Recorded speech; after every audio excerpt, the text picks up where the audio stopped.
other members of the British team. He was an Olympian in Tokyo. Please welcome former We'll see him in a moment. Chris Thompson, still going strong, one of the most popular and enduring middle distance athletes from Great Britain. His third big half, looking to bounce back from the disappointment of missing the World Championships. Jake Smith, last year's winner. Such a talent, 24 years old, the third fastest British athlete over the half marathon distance. No introduction required, I would suggest. 39 years old, he turns 40 in March. Quite simply, Britain's most successful and decorated track athlete. Samantha Harrison, well, what a terrific season she's had, both on the track and on the road. This is her third big half, 2 second places in the last 2 years. Charlotte Purdue, a 3-time winner. She really has owned this event over the years. She'll be going for a 4th victory today, the diminutive figure. And by contrast, the tall figure of Ailish McColgan. What a summer she's had. That Commonwealth Games title, just one of 4 medals won over the last few weeks. So we are all ready for the start of this 5th big half warm-up event for the London Marathon on the 2nd of October. Watch is ready.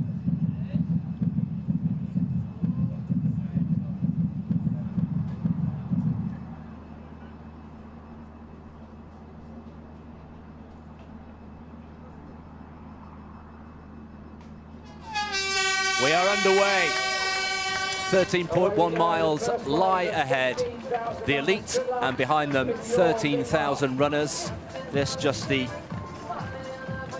main event of a real collection of racing over the weekend. We've also got the New Balance Big Relay and the Big Mile later today.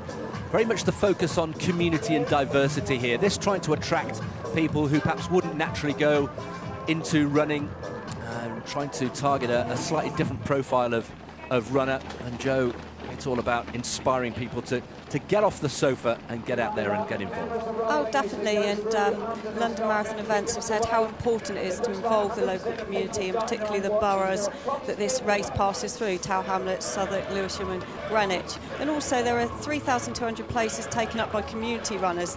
They're only charged a £10 entry fee. It makes it accessible to people, attracts people who maybe haven't had a chance to compete in big events like this, and it's really an inclusive event, and that's great to see. Many people will be running this distance for the first time. We've heard from 1 or 2 of them. We've got quite a few celebrities on the course as well. So easy and so important to take it easy.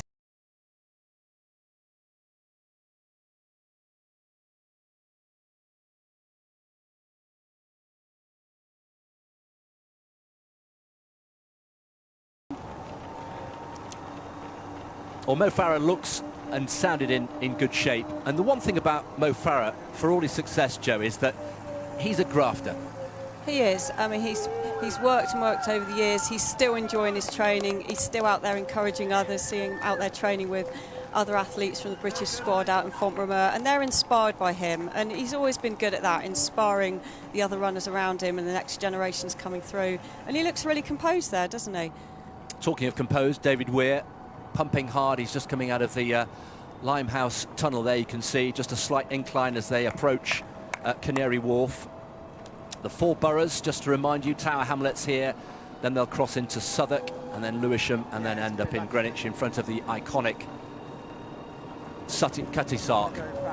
So quite a lead already for David Weir. There you can see the yellow jersey of John Boy Smith in the background.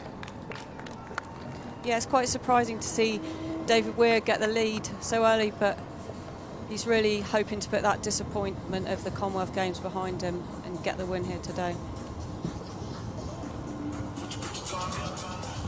Well, I saw David Weir in action on the track in Lausanne a couple of weekends ago in 1,500 metres. His range is quite incredible, and we'll be dipping back into the wheelchair race as it unfolds. Mo Farah then out in front where he likes to be. Jake Smith, last year's winner, right of picture in the white vest. And we should also mention Jack Rowe, and it was quite a close finish in the end 12 months ago. Joe, remember Jake Smith looking round rather Yeah. nervously on occasion in the latter stages. Yeah, he was, and Jack Rowe was coming through, and Jack has been in good form. He's been out in Font-Romeu, and he's hoping to get a PB today, and he's hoping to run something around the 6:1:30 mark at least. And he's good friends with Jake, and they'll be hoping to both sort of help each other, push each other on. And you know, what form is Mo Farah in today? Is he in the form that he has been in the past, or? You know, he says his sessions will be going well, but he's also saying he's not maybe hitting the times he would when he won those Olympic golds. But, you know, nearly 40 years of age now, and to be still running as strong he is absolutely amazing. Well, the big question that a lot of people have been asking, and he would expect it, is when are you going to retire? And our understanding is that he's going to do today. He'll come back and do the London Marathon at the beginning of October and then take a view. As somebody who's been through that process, when do you know when it's time? I don't think I ever really knew. I didn't have an official retirement. I just started fizzling out, I think. I think when you love it, you want to keep going. And I think Mo, even though he's down for London, he's going to hopefully run a good race in the London Marathon. He's not saying at this point that that is going to be his last competitive outing at this stage. I mean, I don't know if he'll have a different plan when it comes to it, but he wants to get out there, and it's so brilliant for the country that he's going to be out there running the London Marathon. The crowds want to see him, and it's exciting that he's doing that, and this will be an important part of his preparation for the London Marathon, as well as some other athletes that are also running the London Marathon and using this race as a preparation. We should also mention the last time we saw him on the streets of London, the surprise defeat to Ellis Cross, who's also in this field, by the way, the club runner. How much of a blow would that have been to him, do you think? I think Mo took it really humbly. He had nothing but positive things to say about Ellis, and it was very surprising because they were both together in that home stretch, and Ellis, you know, was probably expecting Mo to employ his devastating kick that he normally did, but Ellis was able to out-kick Mo on that occasion. But of course Ellis said that Mo was his total idol, and he'd been joking earlier in the week when he was working at a running shop, could he beat Mo? And the actual reality of it happening, he couldn't quite believe it. But Mo was nothing but humble in the defeat that day, and obviously the performances Mo has done speak for themselves. But yeah, it was great to see Ellis Cross have such a good day that day. So in Limehouse Tunnel, there's about a mile in that tunnel before they emerge into the daylight around Canary Wharf. Let's just remind ourselves of the map then of this big half. It's essentially in part the London Marathon in reverse. It starts out on the highway, then into the Limehouse Link Tunnel, wends its way into Canary Wharf, where over 100,000 people pile in every day.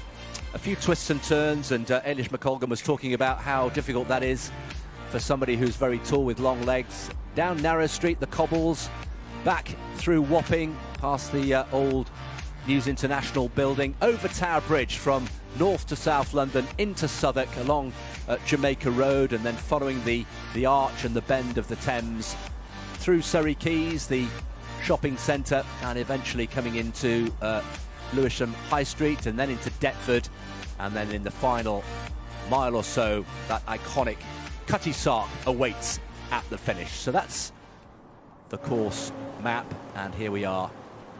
First split we've got through, Joe, 4:34 for the first mile.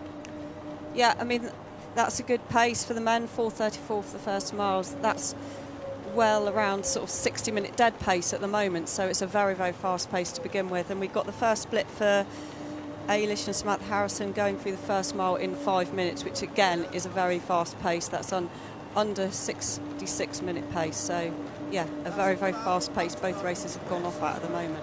Jake Smith, centre of picture there in the white. Not a name that many people watching will be familiar with, but he's certainly one of the most talented runners in Britain at the moment, particularly over the half marathon distance. He's been out in Uganda, hasn't he, recently, training, and is now with the NN running team in Netherlands, a very, very high-profile team with the likes of Kipchoge and Kenenisa Bekele in it. And you personally have had some dealings with them as well, Joe? Yeah, my husband and I have been working with Jake since he got back from Uganda. My husband's obviously the lead coach, but we're both working with him now. He's a joy to coach because he's so enthusiastic, so determined and excited for each training session.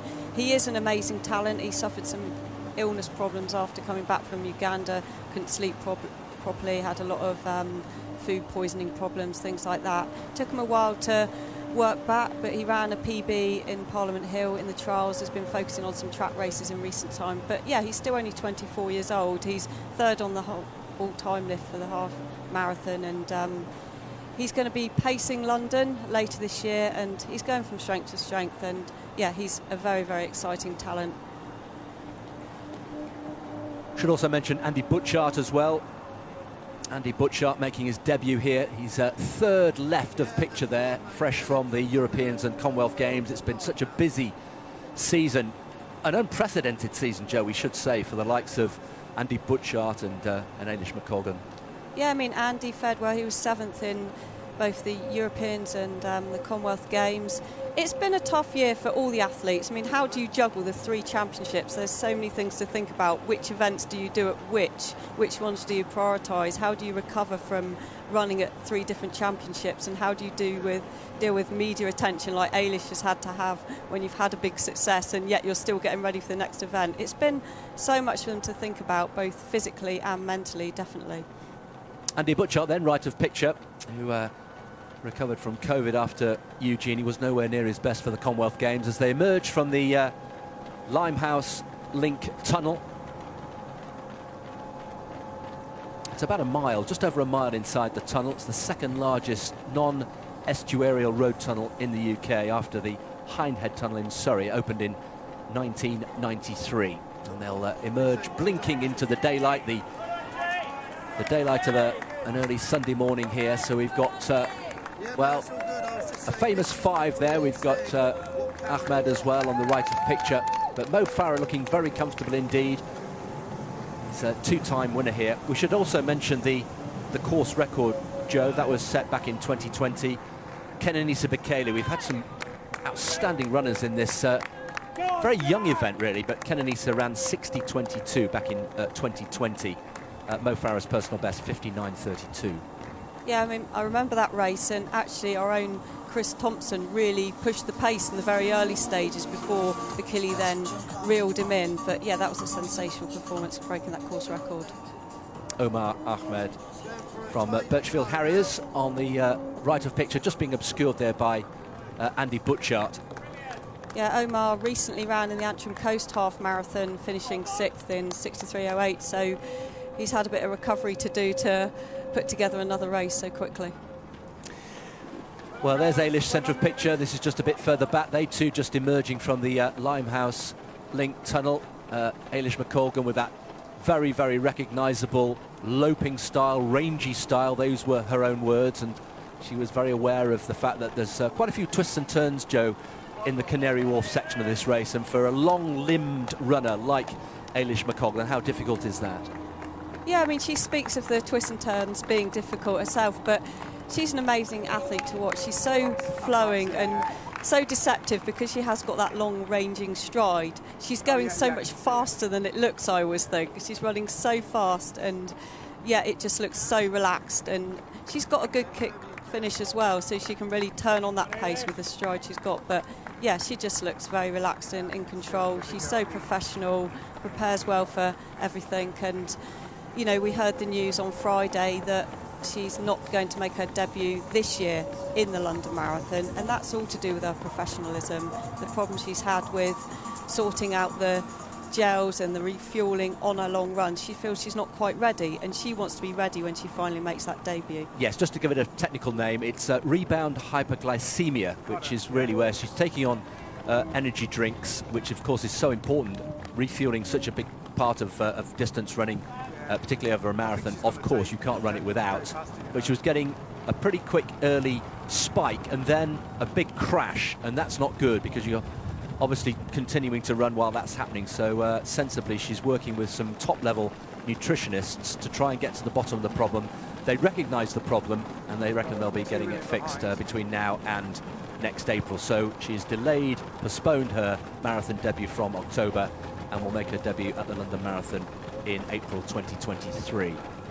And we see Sam Harrison, but also Callie Thackeray there, who's had a real breakthrough season. She was 6th in the European Championships. She's lowered her PB over 5K massively after originally planning to run in the marathon, and surprised herself for how quick she could run over the 5K, and turned her attention to that this year. And it's great to see that she's had a breakthrough year, as has Sam Harrison, finishing 6th in both the Europeans and the Commonwealth Games this year. She's a very exciting talent too. Just a little glimpse of Charlotte Purdue there, left of picture. Let's not forget her. 3 times she's won this race. She likes to start slowly and just work her way through. You cannot discount her, but there's a big gap, big difference, Joe, between the personal bests of Eilish McColgan and Charlotte Purdue. Eilish has the national record over the half marathon distance. Yeah, I mean, Eilish has been very strong on the road. She's set records in the 5K, 10K on the road this year as well. Obviously, Charlotte Purdue ran a brilliant course record last year of 69.51, and she's won this race 3 times. So this is the first time Eilish has run this race. It'll be interesting to see how it all pans out. There's Eilish again. Let's have a look. So there we are, early stages of the race. Mo Farah, left of picture, leading the way with Jake Smith, who's got that really nice bouncy. He's up on his toes, isn't he? Jack Rowe just behind as well. Andy Butchart in the mix there. And then in the women's race, Eilish McColgan loping along in that, as you say, it looks slightly awkward style, but it's so effective and so deceptive as well. You're absolutely right that she's really is going along at quite a lick. Back to the women in just a moment. But, well, Mo Farah, it feels like we've been watching Mo Farah and enjoying his performances on the track and on the road for so long. It's worth reminding ourselves, Joe, isn't it, that he's still the British record holder at all distances from 1,500 metres to the marathon, an astonishing range. Oh yeah, he's got such a range of talent. Of course, national record holder, like you said, for 1,500, 3:28. I mean, it's absolutely phenomenal. 10,000 metre PB of 26:46, and yeah, I mean, how can you keep describing how amazing Mo is? You know, 4 Olympic golds, 6 World Championship golds, and I always remember the Super Saturday when, of course, he won that 10,000 metres to cap off the day when you'd already had Jessica Ennis-Hill and Greg Rutherford also winning gold that day. A better day in athletics for you? Can that be beaten? Super Saturday? I think it will go down in history, won't it? Yeah. It was just phenomenal because we'd had medals in the rowing and cycling earlier in the day as well, hadn't we? And it was just something that got the whole country behind it all. And, you know, Mo obviously then went on to win the 5,000 as well. And, you know, that really all changed his life, didn't it? And then he went on to get the double gold, obviously, in Rio after that in 2016. And as well as achieving his 6th World Championship gold, he really has been, you know, the most successful British athlete. It's just been absolutely awesome, and it's brilliant to see him running strongly here today.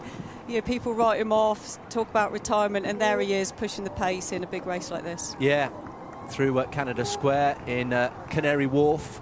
Lots of 100,000 people plus work here every day, and there is Mo Farah back on the streets of London again. There are 2 words that comes out of an interview with Mo Farah time and time again, and it's never a problem to hear him talk about it: enjoyment and hard work. And those are 2 things I think that are the bywords for Mo Farah. He's still prepared to put in the work at the age of 39, and as he said in his short interview we heard before the race, if you're not enjoying this, then it's time to pack up. And he clearly is still enjoying himself.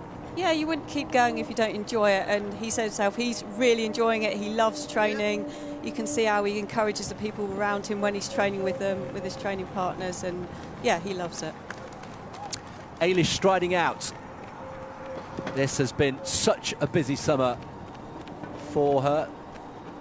Well, just behind Eilish, we've got, probably can't see him at the moment, but Chris Thompson is holding his side, suffering a little bit of stitch, and it's been such bad luck, hasn't it, for Chris Thompson over the last few years. He qualified, of course, brilliantly for the Olympics in Tokyo last year. What a week that was, just a few days after becoming a father, and then had those agonisingly frustrating visa problems which denied him the chance to go to the World Champs. Oh, that was absolutely gutting, that visa problem. He got his visa the day after the race, and he was so unlucky. It was absolutely devastating. He's been able to refocus now, do this race, and he's down for the London Marathon. But yeah, he famously won that trials at nearly the age of 40.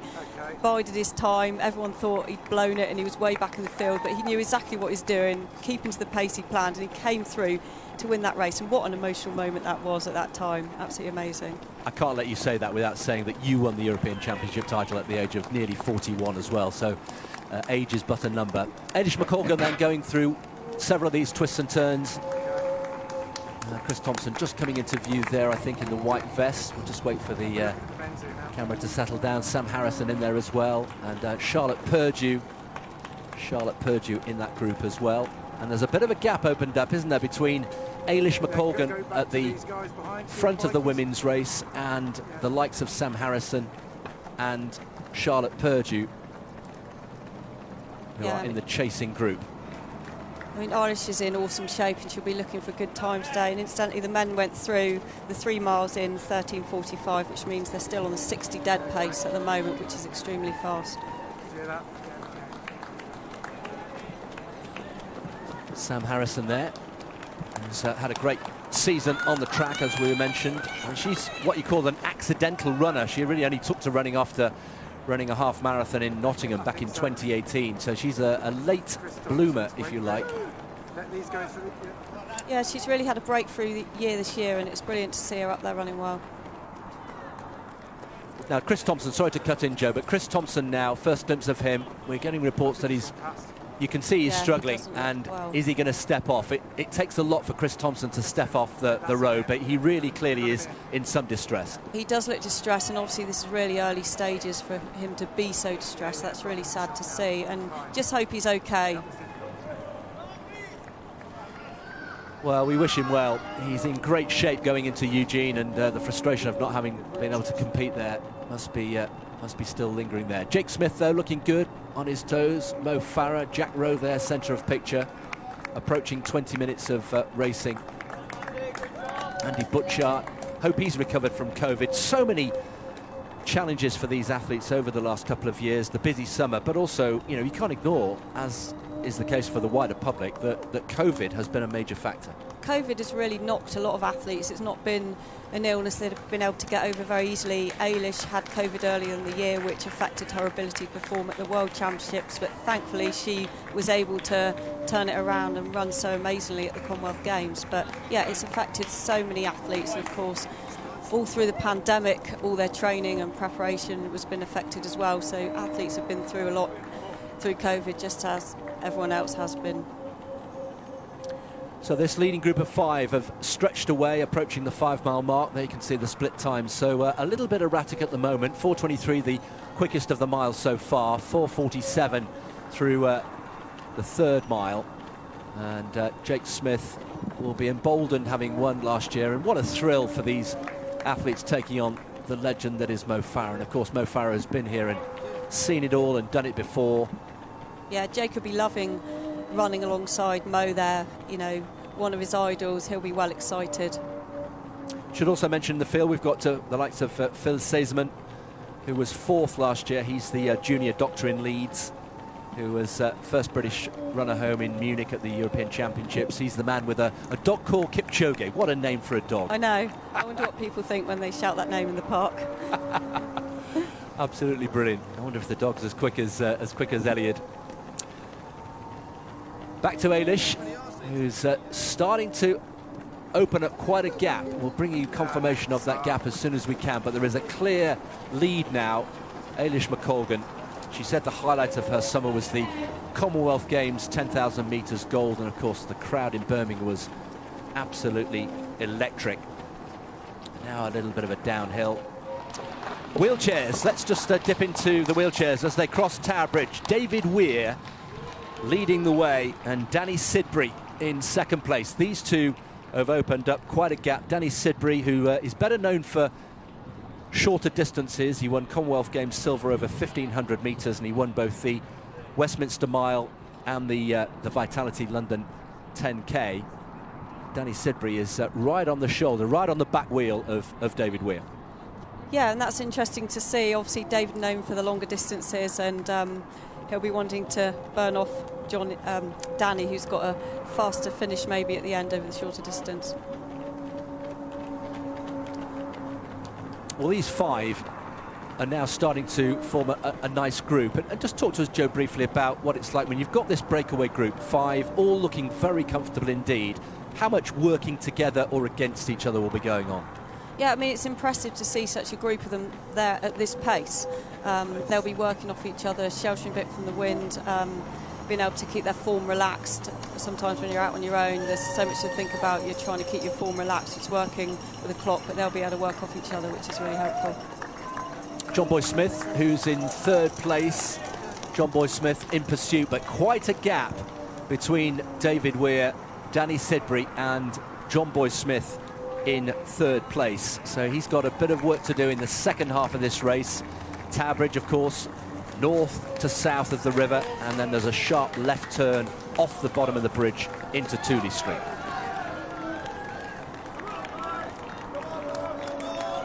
Well, Mo Farah's constantly looking around, isn't he? He's a jack in the box. He's got such an easy start. Can you just talk us through technically what sort of runner Mo Farah is? I think Mo, sometimes when he's run on the road, he kind of lowers his stride a little bit, trying to get that running economy, especially looking towards the marathon. But yeah, he's so economical. You know, everything's moving in the right direction. He's not wasting any energy, legs coming up behind, good core stability, good form. There's just no wasted energy. And I think when you're out there running your park runs and that, you're really thinking in your mind you want to emulate somebody like Mo, don't you? Everything's perfect. And same with Jake, looks so relaxed, just ticking along there, no wasted energy. And I think a lot of the top athletes, that's one of the important things. Their form is so economical, they're not wasting any energy, and that's why they can produce these good performances. And meanwhile, Eilish has got some very good club runners for company. You've been in that position many times over the years, where perhaps you're the sole female elite athlete out on your own, but you've got for company, and I think of people like Paula Radcliffe, of course, in marathons gone past as well. How much of a help is that? It will be helping her. They'll be able to help her with the pace. They'll be shielding her. She'll have people to run with, which is always helpful. But she's running such a quick pace, which explains why a big gap has opened up between her and the rest of the women's field. The mile split at mile 4, 5:10. I mean, that's an awesomely fast pace. That's well under 68-minute pace. And she's putting in a good performance there. And it's very hard for the other women in the race to stick with that. Well, she's riding the crest of a wave. After Munich, she went off to St. Moritz, didn't she, to do some altitude training. It was good to see some pictures that she posted there from that idyllic place. You will have been up there many times yourself, I'm sure. I've been up there, yeah. It's great for training, lovely trails, really, really beautiful surroundings around the lakes and everything. But yeah, I was looking at, I was just posting, it was back to work, she'd written, but in a good way. She loves it, and she's so professional. With all that success she had this summer, she was back out there putting in the miles, not time to rest yet. And yeah, she's put in so many amazing performances. But that Commonwealth gold, I mean, it was so special, wasn't it, Chris? It was just so amazing, and the crowd really got behind her, and it was really emotional, and you could see how much she wanted it in that home straight. You know, it was sort of cat and mouse, wasn't it, the all way round between the two athletes, and she just had it there in the home straight. She found that extra gear, and almost felt like a boost of power as she came forward, and it was just absolutely amazing, and it was so special. Just through 5 miles in, just outside 25 minutes, you can see there the entrance to the Limehouse Link Tunnel that they went through a few moments ago. So they've gone through Canary Wharf, and they're now back along the highway on their way to Tower Bridge. Yeah, brilliant to try and peak, not once, not twice, but 3 times in 3 different championships. And just to put some context on how busy Eilish McColgan has been, she had 7 races in 30 days. She ran a total of, or the equivalent of 125 laps, and it produced 4 medals. And you know, it was so nice to hear her talking about how important the team around her is. We all know about her mum, of course, Liz McColgan, but we shouldn't forget her father, Peter, and Michael Rimmer, her partner, who was obviously a very, very well-known 800-metre runner in his own right. Yeah, he won silver at the European Championships in Barcelona, and he's a great support to her. He trains with her, you know, does all the sessions, often goes on the bike, and yeah, big part of her success, definitely. And Eilish was the first British distance runner to compete in 6 outdoor finals in the same season, so that's another thing to her name.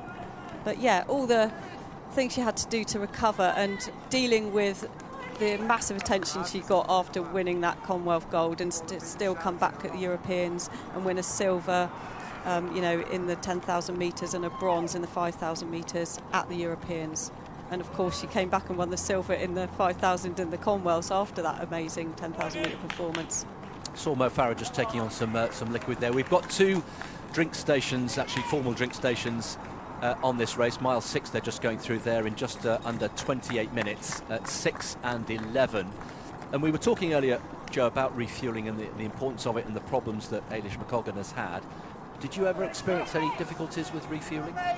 I think I never really got my fuelling right, and I definitely felt in one of the marathons I did, I took on gels as planned and suddenly I felt worse, and maybe that had happened to me. And also it seemed as though my legs almost went into cramp and I did feel dizzy, and it is a thing that is really difficult to get right in the marathon. You know, people talk about moving up in distance, but of course even in the half marathon at an elite level, most athletes wouldn't really take on any fuel, and so going up to the marathon, it's not just about being on the start line, it's about your fueling strategies and getting that right to get your best performance. And the rebound hypoglycemia means that you take on the gel, your blood sugar spikes suddenly but then suddenly drops, which is what leaves you feeling dizzy.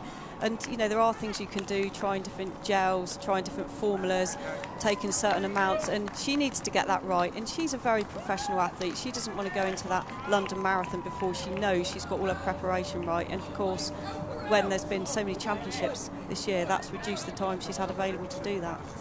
Yeah, the last thing you want is to make your marathon, your full marathon debut, for it to all go horribly wrong because of something that you're still trying to work out. So she will make her full marathon debut in April next year. She said she was delighted that she didn't have to wait a full 12 months. It's only 7 months until the London Marathon goes back to its traditional spot of April.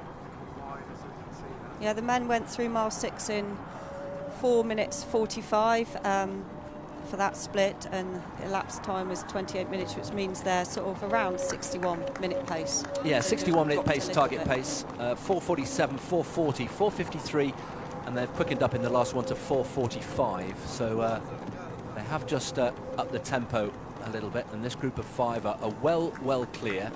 Just saw Jake Smith just move to the front momentarily there. Still looking very nice and sharp on top of his toes. Andy Butchart just staying out of trouble there as well. And Jack Rowe, who gave it a real go, didn't he, last year? He was closing all the time on Jake Smith in the latter stages, and well, we'll never know, but had the race been maybe an extra, what, half a mile, quarter of a mile longer, he may have caught him. Yeah, I think Jake felt a bit unfamiliar with the course at that point. He seemed to be looking around. He wasn't sure exactly where the finish gantry was, and he was, I think, asking people how long to go. But I think, you know, hopefully he can be more controlled this year, but I think he put in such a great performance last year, but he probably wasted a bit of energy by looking around so much. And I think now he's gaining experience, gaining maturity, and he's racing really well there today. He looks relaxed. This will be good for him to have a race where he can just focus on racing, because there's so many good athletes around him, and he can just relax into this, you know, this pace. He's also going to be one of the official pacemakers for the London Marathon on the 2nd of October is Jake Smith. We believe perhaps with the lead group potentially, or is that yet to be confirmed? Yes, I mean, that's the most likelihood he will be with the lead group. You know, he's experienced at pacemaking. Also, Andy Butchart is down to do some pacemaking duties at the London Marathon too.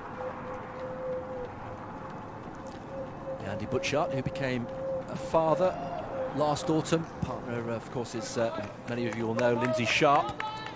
Son Max was born in autumn last year. Andy Butchart there in 3rd place. Mo Farah has just dropped off the back of this group of 5 momentarily, just being obscured there by Andy Butchart. And then now, rather than being 5 abreast, they're just starting to go single file. And, well, Jake Smith and Jack Rowe starting to assert their authority here. Yeah, Jack looks strong, doesn't he? His training has been going really well out in Contremer, and he was definitely hoping for a good time today, and he's looking really good at the moment. Meanwhile, Eilish McColgan still looking very full of running. Yeah, the mile 6 you went through, that split was another 5:09 mile.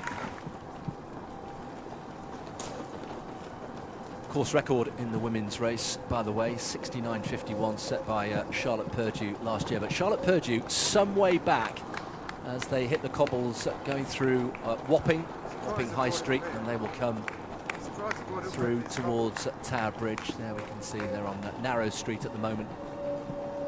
And obviously Charlotte had that massive disappointment earlier this year, suffering from COVID at the World Championships, and was unable to finish, and so she's probably had a lot to recover from in order to try and get fit for this.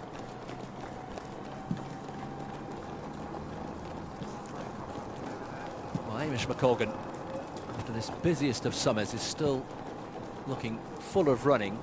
What's the, as they on the cobbles, I'm prompted to ask you this, Joe, transition from track to road, how did you find that? How difficult is that?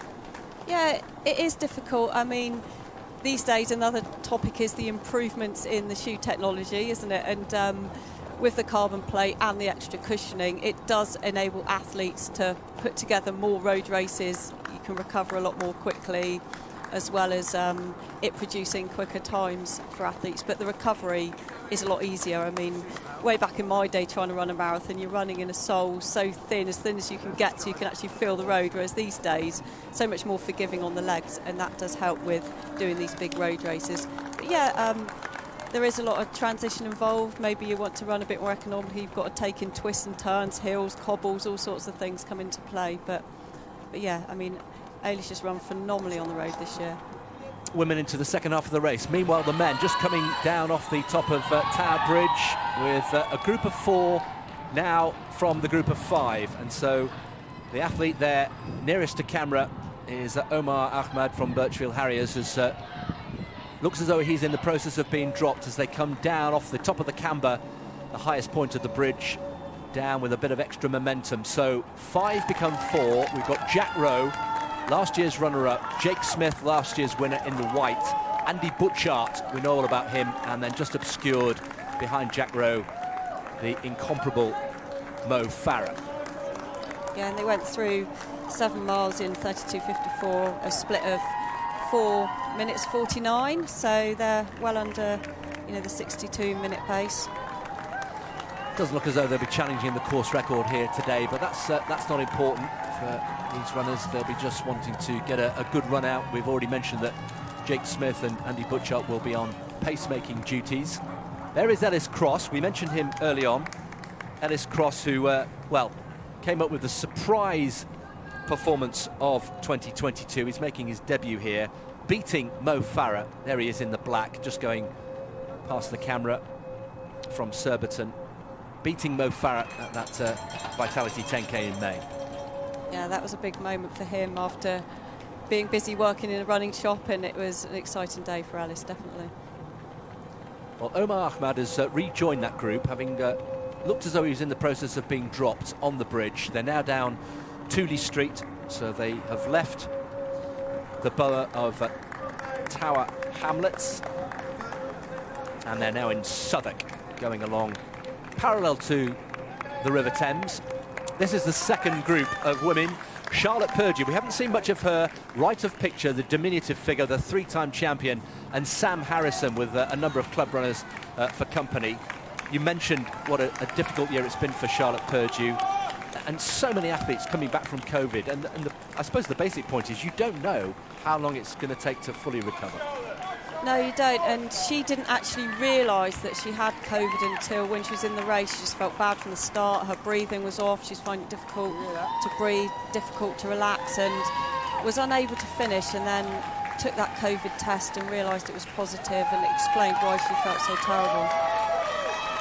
She's had some desperately bad luck generally with global championships. She's had to miss the Olympics. Yeah, she was devastated not to be selected for the Olympic Games in Tokyo, but obviously made a massive comeback by running so well in the London Marathon that year, running 2:23, which was a phenomenal time for the marathon.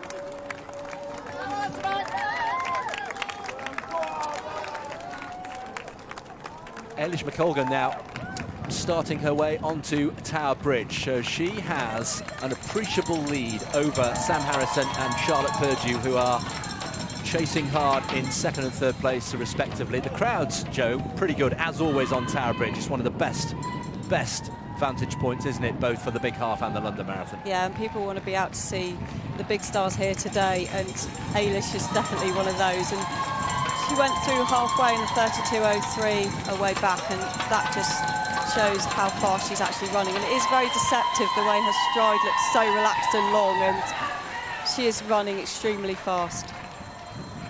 32:03 I can confirm for Eilish McColgan through halfway in 32:03. Sam Harrison in second place with Charlotte Purdue just behind. Course record holder Charlotte Purdue, third fastest Briton over the full marathon, just 14 seconds behind our colleague Mara Yamauchi, 2:23 marathon runner. It's proving to be an interesting race between those two. It is.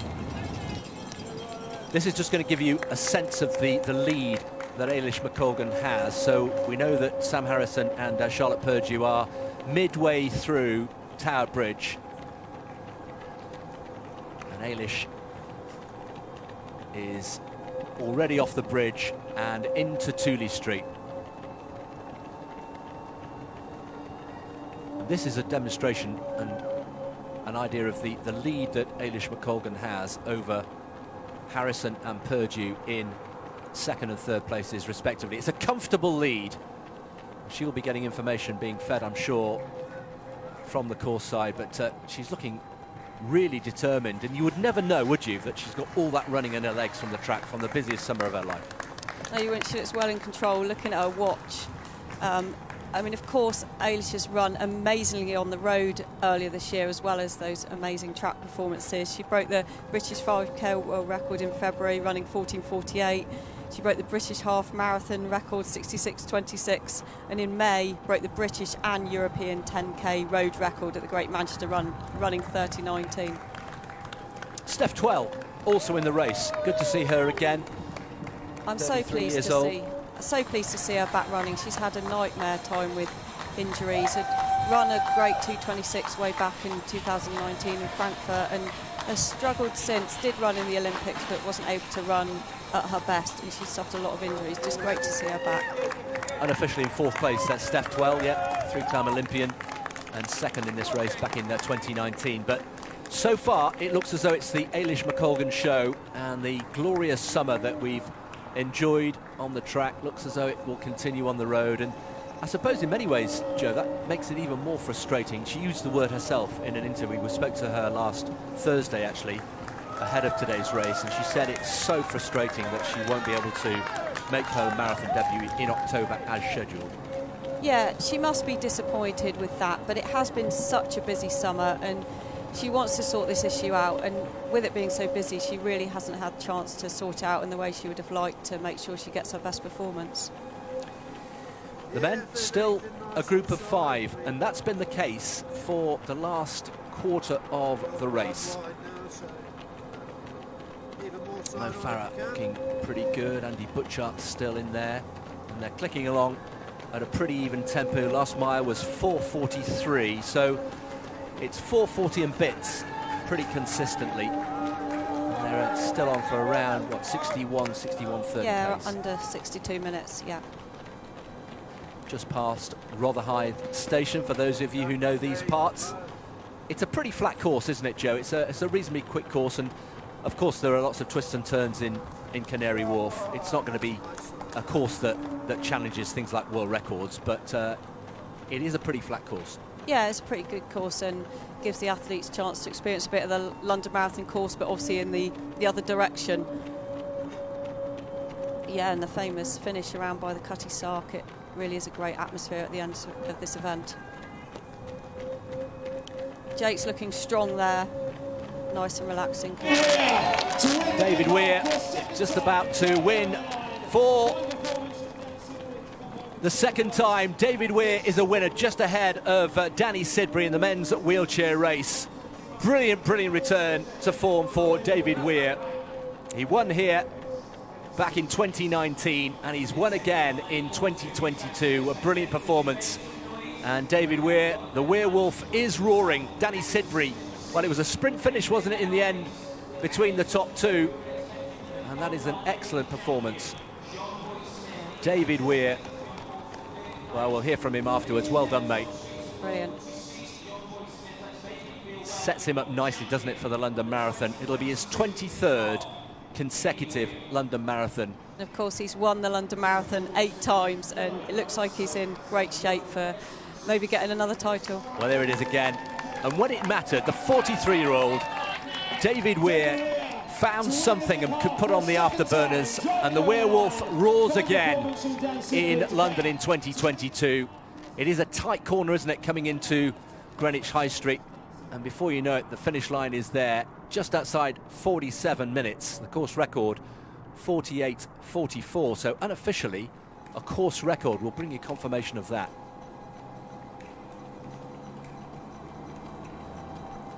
And Eilish is looking strong there, still pushing the pace.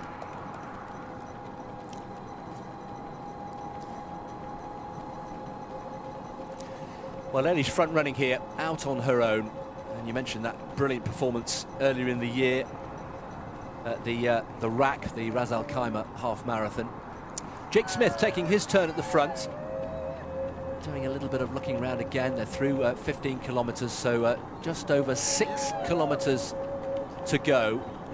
And once again, the group of 5 has become a group of 4, and for the second time it's Omar Ahmad who's been dropped, or looks to be being dropped at the back. Yeah, and of course Omar competed in Antrim, and it was only last weekend where he had a great run, and it would have been difficult for him to recover in time to run at his best here today, and he's looking around a bit as well, but he's still running well. But Jake looks composed, Jack Rowe looks very composed as well, and they'll be aware of how fast Mo can finish, so whether they'll try and push on the pace towards the later stages. I was going to ask you, from here, if we're 4 runners with, what, 500, 600 metres to go, has Mo Farah at the age of 39 still got the kick he used to have?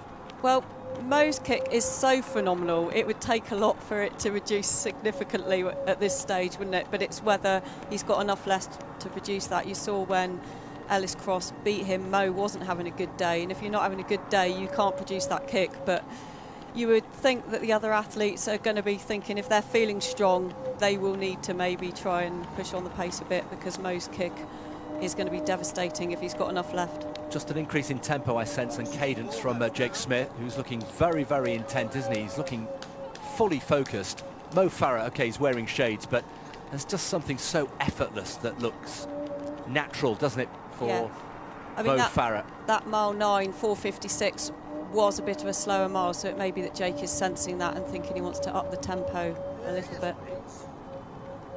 All 4, you can make a case for any of these 4. They're looking very comfortable indeed, just sizing each other up, approaching 46 minutes of running. They're into the last 6 kilometres. Mo Farah has been in this position so many times before.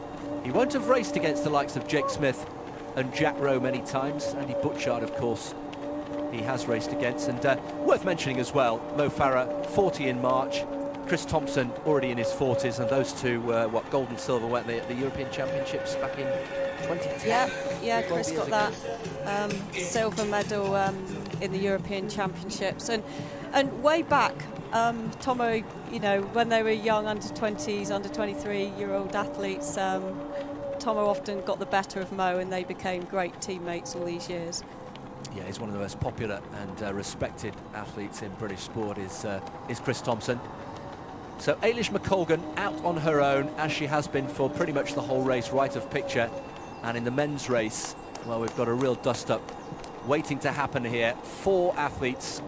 Omar Ahmad has been dropped now, and it's Jake Smith, last year's winner, leading the way from Jack Rowe and Mo Farah. So Mo Farah, Andy Butchard there has just been really keeping his powder dry, staying out of trouble, just happy to continue in the slipstream. A little bit of a question mark over Andy Butchard again, coming back from COVID as they pass mile 10. Yeah, Eilish is looking really, really strong there, really relaxed. She's got no runners behind and with no runners around her now, but she's used to this. We've seen her in road events before where she can just keep pushing the pace. She's got a very good ability of pacing, very metronomic. You saw that in some of the track races she did, keeping the K-reps exactly where they wanted to be. So she's very experienced. She's sometimes looking at her watch. She knows exactly what pace she's running and looks very in control there. Very happy running on her own. And again, it was just terrific to see the feedback and some of the photos actually from Samarit. She was very, very pleased with the performances and the times she was producing up at altitude. It's 1,800 meters, isn't it, above sea level? So yeah, you're going to get really good benefit from the increased red blood cell count when you come back down to sea level. Pushing on. Well, here are the club runners.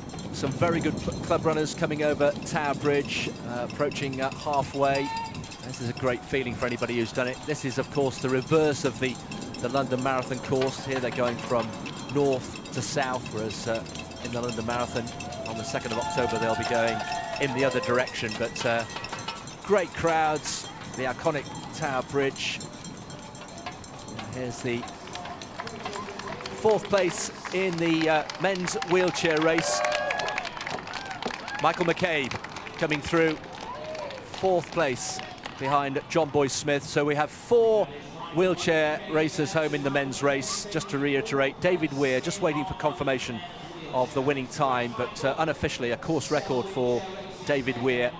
2nd place Danny Sidbury, John Boy-Smith in 3rd, and there Michael McCabe coming home in 4th place. A really good performance by Michael McCabe. Back to the gang of 4. Yeah, the last mile 10 was a 4:41 split. Went through in 47:17, so they're kind of around this 62-minute pace or just below. It's interesting to see Mo feeling strong, making up a bit of a gap there. Is it decisive? Can the others go with him? Well, this is Mo Farah putting on the afterburners here, isn't it? He's got so many gears he can go to, and in the blink of an eye, what is it, less than 30 seconds since we said gang of 4, the gang of 4 is now Mo Farah in front with Jake Smith and Jack Rowe, last year's 1 and 2, already, 10 metres behind, and Andy Butchart off the back of that. This is decisive. This is business-like from Mo Farah. I think the thing is with Mo, this is what makes him great. He has got those quicker speeds over 1,500 and 5K, and he is there then able to put in these surges whereas the less experienced runners coming through, they're trying to work on their track time so that when these surges happen they can go with it without too much damage happening to themselves. And Mo's got that turn of speed, he's got those quicker paces, and that's one of the things that Jake has been trying to work on, the fact that when these surges happen, can he cover them, because he is more suited to the longer distances rather than quicker tracker stuff. Do you sense this is a definitive break, or is this rope-a-dope and they'll come back at him? Yeah, I mean, the thing is, it was a sudden surge, so can they reel him in slowly, or is this a decisive break? We'll have to see, but Mo is definitely looking strong at the moment. Well, taking on some fluid. Less than 10 minutes of running for Mo Farah, or thereabouts, and he knows that. He's very familiar with this course, of course. A 2-time winner. He won in 2018. He virtually jogged around that year, remember, and then won in a sprint finish with Daniel Wanjiru, who was subsequently had his marks erased for an irregular biometric passport irregularity. And then in 2019, he won in a sprint finish. Here is the lead woman, and it is Eden Rainbow Cooper coming into victory here in the absence of Shelley Wood. She's taken full advantage just outside 56 minutes. Eden Rainbow Cooper, the winner of the women's wheelchair race, so well done to her. It went to form. She was the favourite to win, and she's come through and backed up her silver medal in the Commonwealth Games, 56:39. She's also a member of the Weir Archer Academy, as you see there on her T-shirt, getting great coaching support from them. And yeah, she's such a young talent as well. She's only 21 years old, so how exciting is her career going to be? It's going to be brilliant to see it unfold further. Well, the course record, 56:39, set by Manuela Scher, the great Manuela Scher, back in 2018. But Eden Rainbow Cooper, well, adding to her ever-improving CV. She is a real talent, just 21 years old. Second in 2020, third in 2019, and now that winning feeling. Well, it's equalled unofficially the course record held by Manuela Scher. Again, we'll bring you confirmation of that. Very close to the course record. So we could have course records in both the men's and the women's wheelchair races today here in the Big Half. We'll tidy all the results up for you before we leave you. So we have the first woman through. Mo Farah then, approaching the final stages. About 7 minutes of running left for the great Mo Farah. That last mile was another quick one, 4 minutes 41, but he's looking great, isn't he? I mean, it's just phenomenal to see him still running well at this level. Well, it's been quite a week, hasn't it, for people thinking about or retiring. We had Serena Williams at the New York Open. Asked whether she would retire. She was playing well, and she said, do you know, I've made my decision, but it must be very tempting. And Mo Farah hasn't talked about retirement with a particular date in mind, but if he wins the race today and then puts in a decent performance in London in October, who knows, it may give him the chance to continue longer. Yeah, I mean, he's a family man. I know he said his kids don't want him to retire. They love watching him out there, and he's such a great inspiration to them and such a great role model to his kids and lots of children around the world, really, with the performances he's put in. And yeah, he just looks really strong there. Interesting, Andy Butchard just wanted to mention that he's dropped off from the next two, but he has only ever run 70 minutes for a half marathon, and really this is almost like a debut for him. So even though he's dropped off, hopefully he will get a PB today as well after a tiring season. But yeah, 70.03 his best, set in Glasgow in 2017. Yeah, disappearing into the distance is Andy Butchart. Now that lead is and again it's growing, isn't it? It's around 20-30 meters, and Mo Farah will be very, very difficult to shift from here into the last few miles of this race. He's got firm tarmac under his feet. There are no cobbles for the rest of this course as they approach Deptford and then into Greenwich for the finish. Yeah, Mo comfortably in the lead, and then Jack and Jake battling it out there for second and third.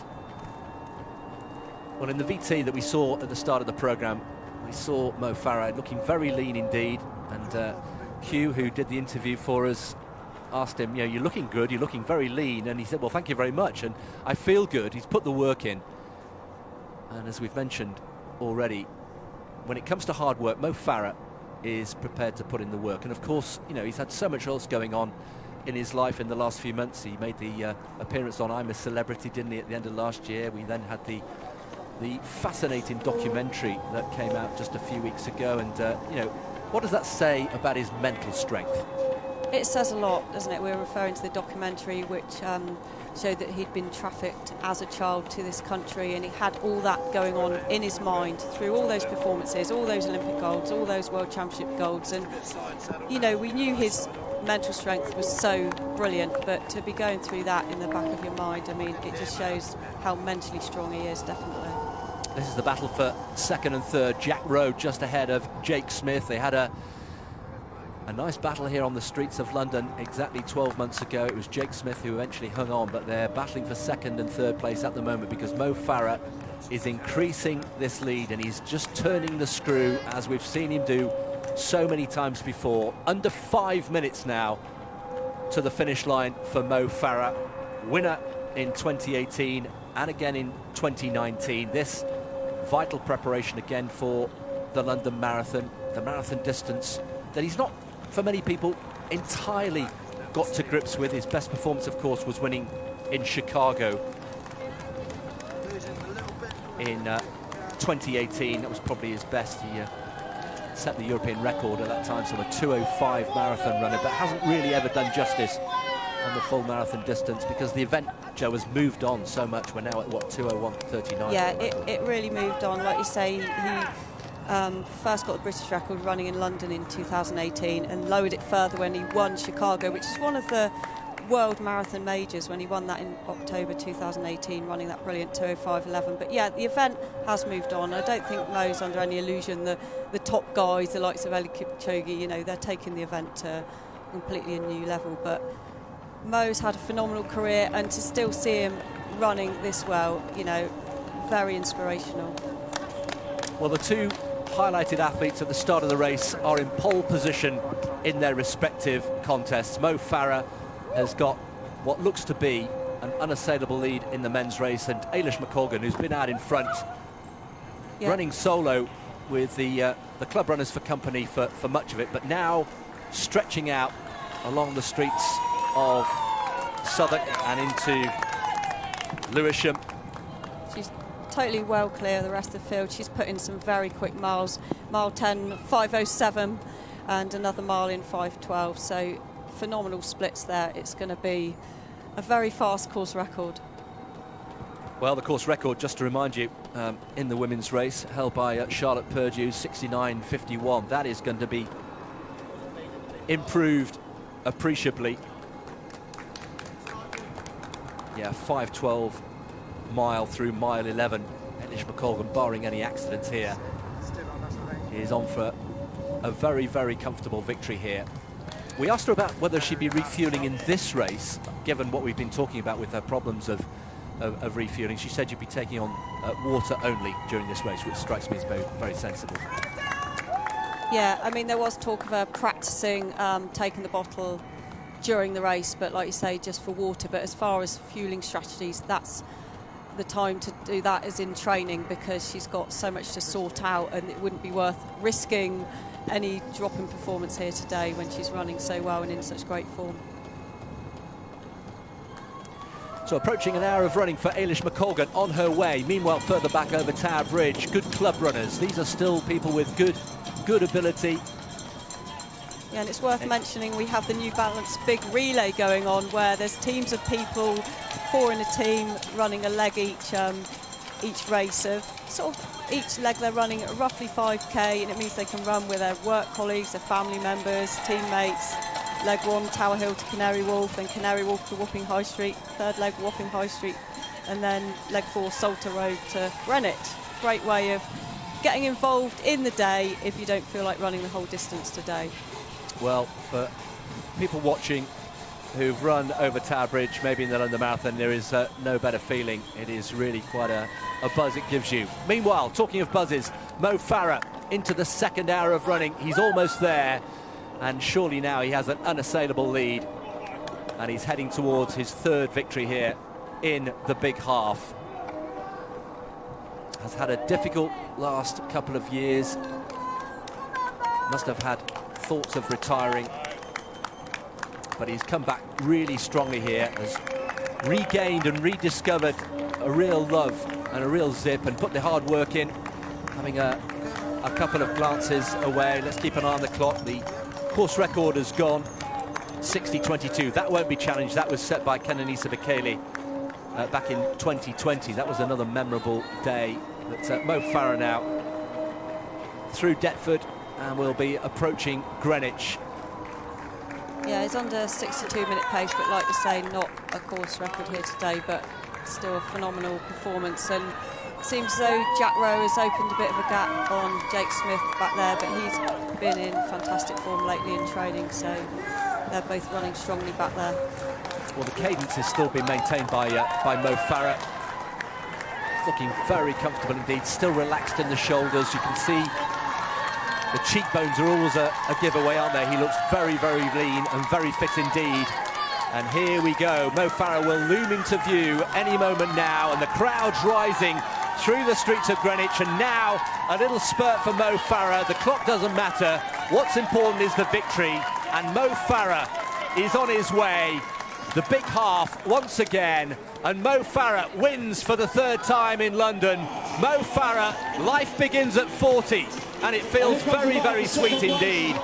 Just under 62 minutes, a brilliant, brilliant performance from Sir Mo Farah, and that will give him great heart for another London Marathon crack in a few weeks' time on the 2nd of October. Jack Rowe comes through for second place, gaining some sort of revenge on finishing behind Jake Smith, last year's winner, who comes through in third place. So we have our 1, 2, 3. Sir Mo Farah victorious, Jack Rowe in second, and Jake Smith in third place. That was a good race. How impressed were you by Mo Farah? Oh, so impressed. I mean, he's showing he's still there as the top Brit, isn't he? And his preparations for the London Marathon are obviously going well. And yeah, absolutely brilliant to see. And he's such an inspiration that he can be up there running those sort of performances. And good runs there by Jack Rowe and Jake Smith too. Andy Butchard seems to be coming in now. Andy Butchard coming through, and this will be not a... Yes, it's a big personal best, isn't it? Huge personal best, just under 63 minutes. So he's knocked, what, 7 minutes off his lifetime best. He's still learning this event. Two good friends reunited at the end, and Omar Ahmed will come home in 5th place. Which is a good run by Mo after running last weekend in Antrim. I mean, Omar. So 5 men home. So Mo Farah winning the big half for the 3rd time. That will feel good for Andy Butchard as well. That gives him more information to tell him where he is in his recovery from COVID. Good for him to have a PB that more reflects his time rather than the 70-minute one. So good for him to get a PB there today. It's Wene Gebrselassie from Shettleston, who is the 6th finisher.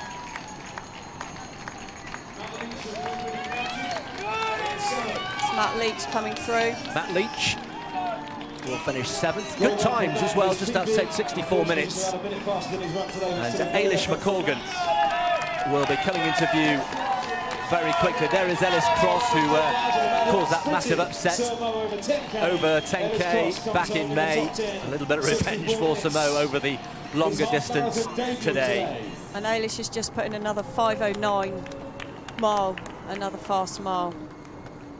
Well, this is Ailish against the clock, isn't it? This is just all about how quickly she wants to go now. This will be her final race, we think, at the end of a long, long season. She was hoping to have made a London Marathon debut at the beginning of October, but as we've discussed, that's been postponed until next April. And now she's just picking off 1 or 2 of these club runners. It's been a really brilliant performance by Ailish McColgan. 69.51, don't forget, is the course record. That should be bettered by some distance. Charlotte Purdue, last we heard, battling with Samantha Harrison for 2nd and 3rd, but we're going to see a big course record today. Oh, a massive course record. And you can see she's gritting the teeth a bit now, putting a bit of effort in for that final bit, and it's going to be a phenomenal performance. She looks in control. She's pushing now hard to get that final performance out now, but she looks absolutely fantastic. So less than 5 minutes to go for Ailish McColgan. Her personal best, 66.26, remember. Well, there's Mo Farah. I think, is that Hussein? His little boy there who's been reunited with. There is Cutty Sark. So Mo Farah. Well done, Dad. Let's enjoy the moment again. Here it is. 61.48, the winning time for Mo Farah.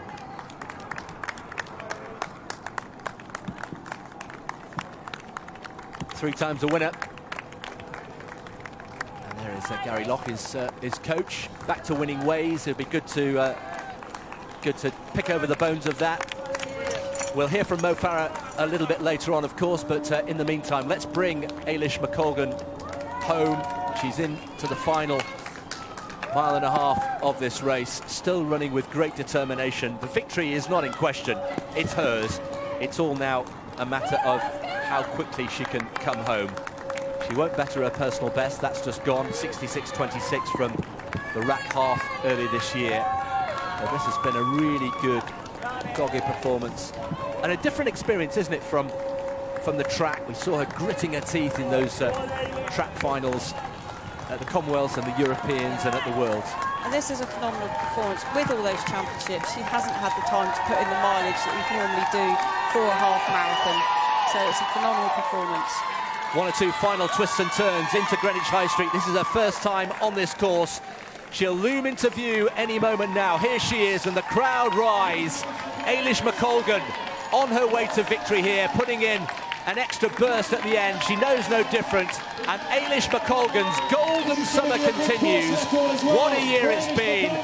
She's going to smash the course record, coming in just outside 67.35. Eilish McColgan wins yet again, Commonwealth Games champion on the track in Birmingham, and now victorious on the streets of London.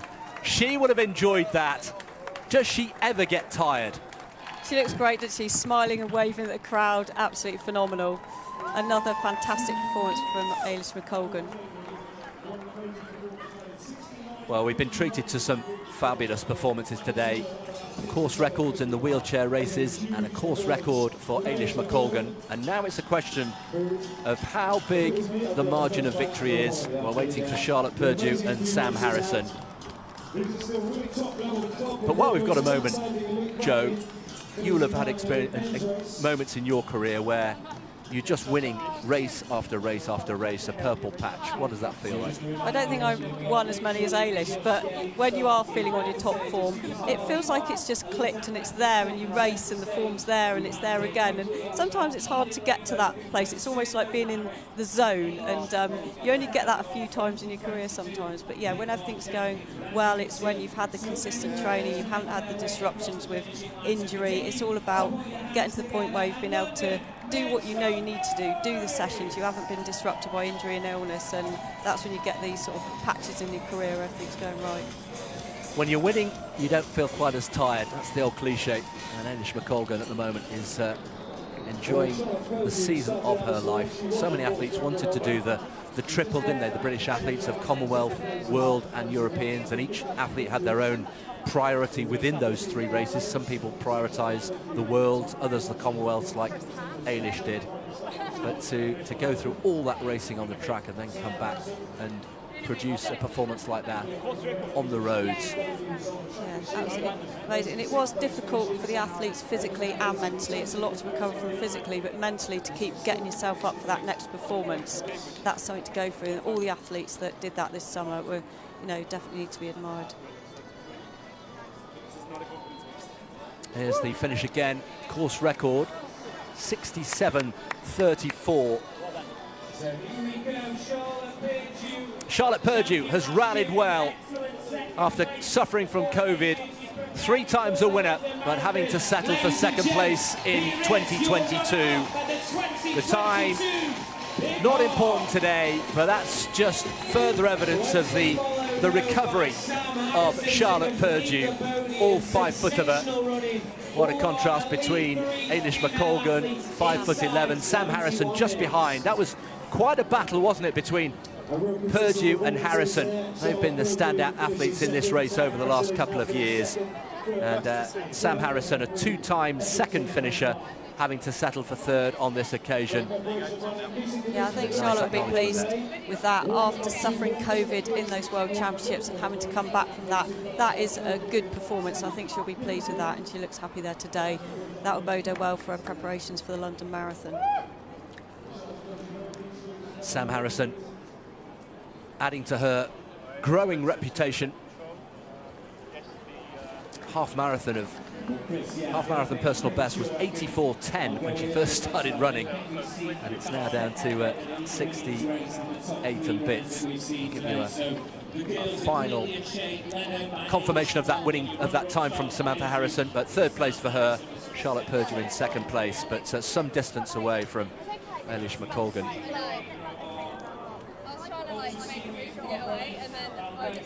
Spencer Barden there, just left the picture, who puts together the elite field for the Big Half and for the London Marathon. Has done a great job. Waiting for the next finishers in the women's race.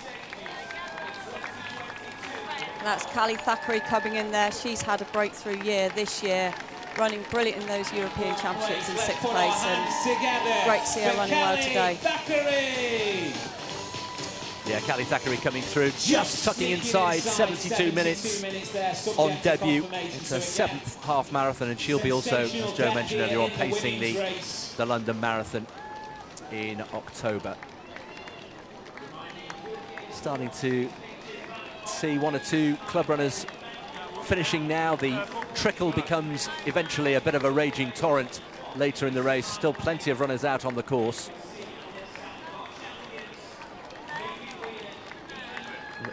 finish line does approach very quickly. If you're not familiar with the course, there's just a couple of very sharp turns, and all of a sudden you can see the finish line loom into view. So let's just tidy up all the results for you. Their confirmation of the wheelchair results. David Weir coming through just ahead of Danny Sidbury, and then some distance behind John Boy Smith. John Boy Smith, who got the better of David Weir at the Commonwealth Games marathon, of course, after that unfortunate puncture for David Weir, then roaring again on the streets of London in unofficially a course record. Eden Rainbow Cooper was winner in the women's wheelchair race. Mo Farah winning for the third time ahead of Jack Rowe, who finished second last year, and Jake Smith adding to his reputation. It was a really good finish, a really good men's race. Andrew Butchart, a huge personal best for him, and further improvement after overcoming COVID, lopping around 7 minutes unofficially off his lifetime best. And then in the women's race, Ailish McColgan coming through, going true to form, Joe, with a big course record ahead of Charlotte Purdue and Samantha Harrison. Yeah, fantastic performance for Ailish. To say it was expected that she would be the favourite today, and she produced the goods again. Not just about the elites today. The Big Half's incredible reach in London for all the communities, mostly parts of the London Marathon Charitable Trust, which was set up in 1981 to distribute profits from London Marathon events like the Big Half to inspire millions around the UK, children and adults, to live more healthy and active lives.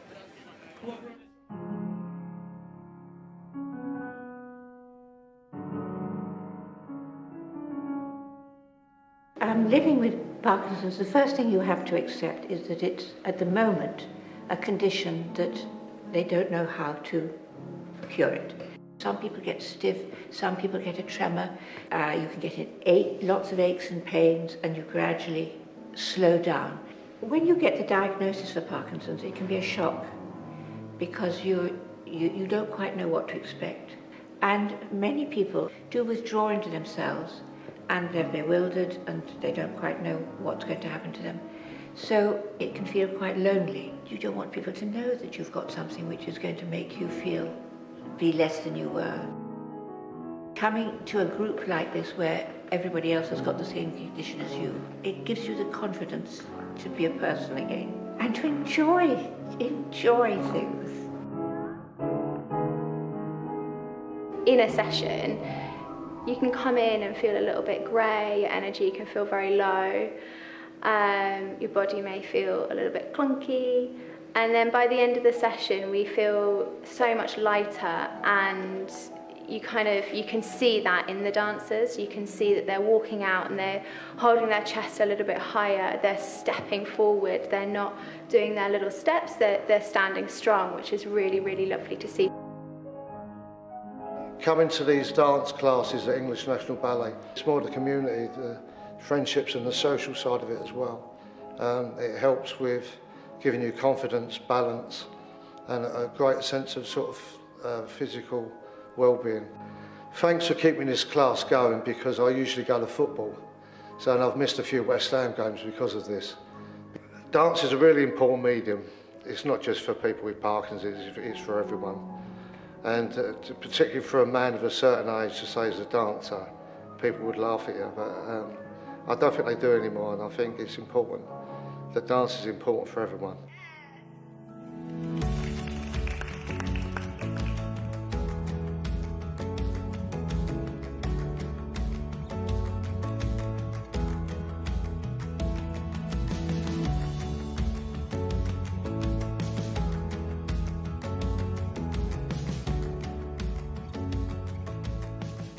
Now, there are plenty of people that are doing the Big Half for the first time, but not this lady, not Helen Thorne. Nope. How many times? This is my second. So I did the first just before the lockdown. So that was, I think, the 1st of March 2020. And then the whole world collapsed. And then I'm back and I'm trying to do it an hour faster. just to show off. So last time I did it in just under 3, so I'm going to try for 2 this time. Let's see. I mean, it's amazing. We've spoken a few times, obviously, through the training, and your training is so impressive. I'm just being a show off. I've been doing hot runs in Greece and hilly runs in Cornwall, and I've just been running every second day, and I'm actually very excited about it today. I'm not going to say hello to anyone. I'm going to head down, run, and then, you know, have a party afterwards. So it's going to be great. I mean, when you are in Edinburgh, 'cause you've just been at the festival up there, how do you fit in training around all your kind of shows there? I think I was still drunk when I did the Arthur Seat run the other day. It's funny, actually. I've been living off kebabs and, you know, cider, and actually I just had to do it. And so, yeah, I did do it once with about 3 hours sleep running around, and I did it quite fast, and then I had to sleep for about 6 hours afterwards. But no, it's good having a strict training plan, because you're just like, no, just do it. Even if your makeup's running down your face and you've got to do comedy 3 hours later, so it's good. I love your runner's diet, kebabs and booze. Lovely, fabulous. Well, look, good luck out there today. I hope it goes well. And are you looking forward to any part of it in particular? I love running over this bridge. I think, you know, it's the halfway mark, everyone's screaming, and I'm very proudly running for Gingerbread, which is a single parent charity, because I'm a single parent, so I'll be cheering everyone on as well. So it's going to be great. Thanks. Helen, good luck. You'll be great. Thank you. Enjoy. Yay! Well, Cutty Sark is the finish, of course, of this big half course, and we have all the elite now safely over the finish line, but still some work to do for these club runners who will be enjoying their day over the bridge, psychologically moving from north of the river to south, Joe, and well, we both know what it's like to run over this bridge, you rather quickly, more quickly than me. It's lovely to see the runners out there running for important charities, running for their own personal goals. It's what the spirit of the day is all about.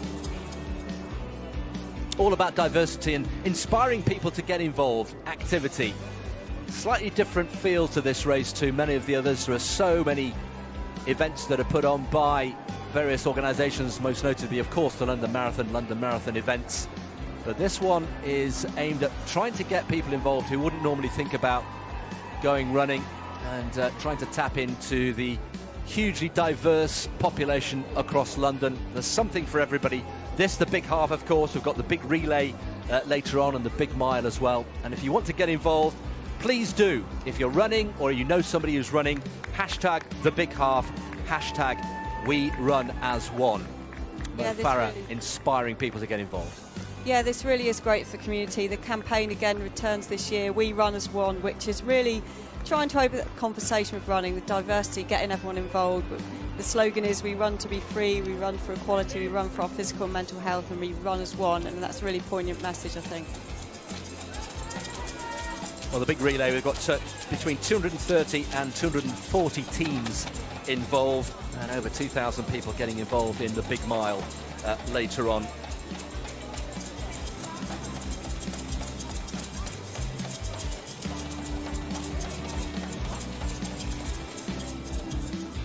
An hour and 20 on the clock. Still a good time for these club runners. Coming in anything under an hour and a half is very impressive indeed.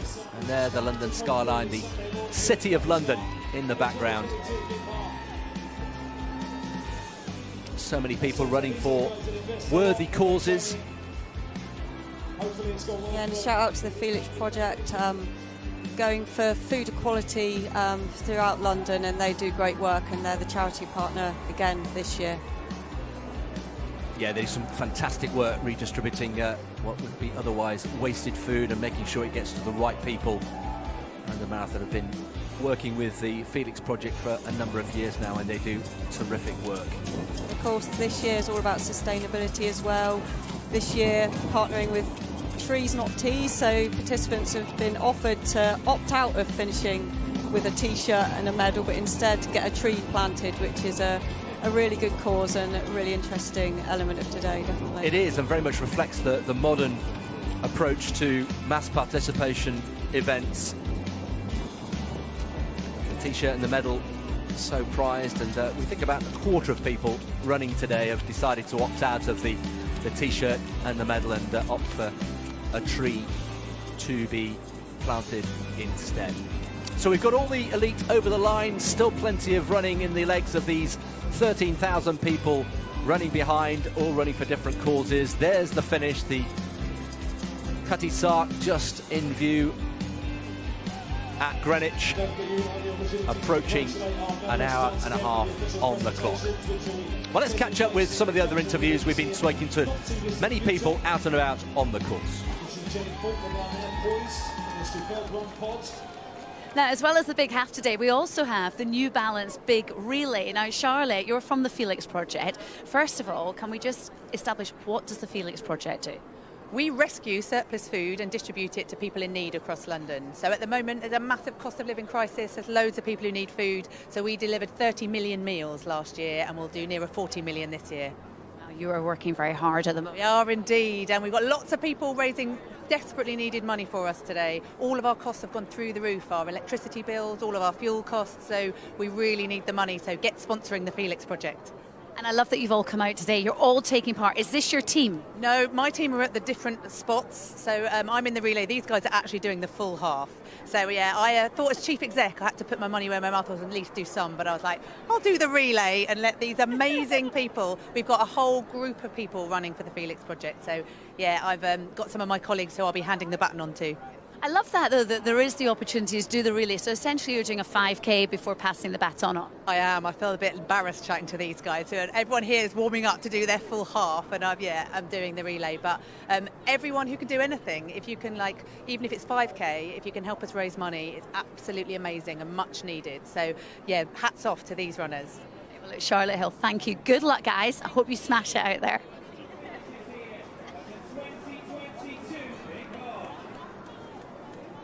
There are many fantastic support groups and creative minds here at the Big Half, including those that we heard of at the top of the show, runners Vertex 33, who designed the medals and T-shirts for this year's race.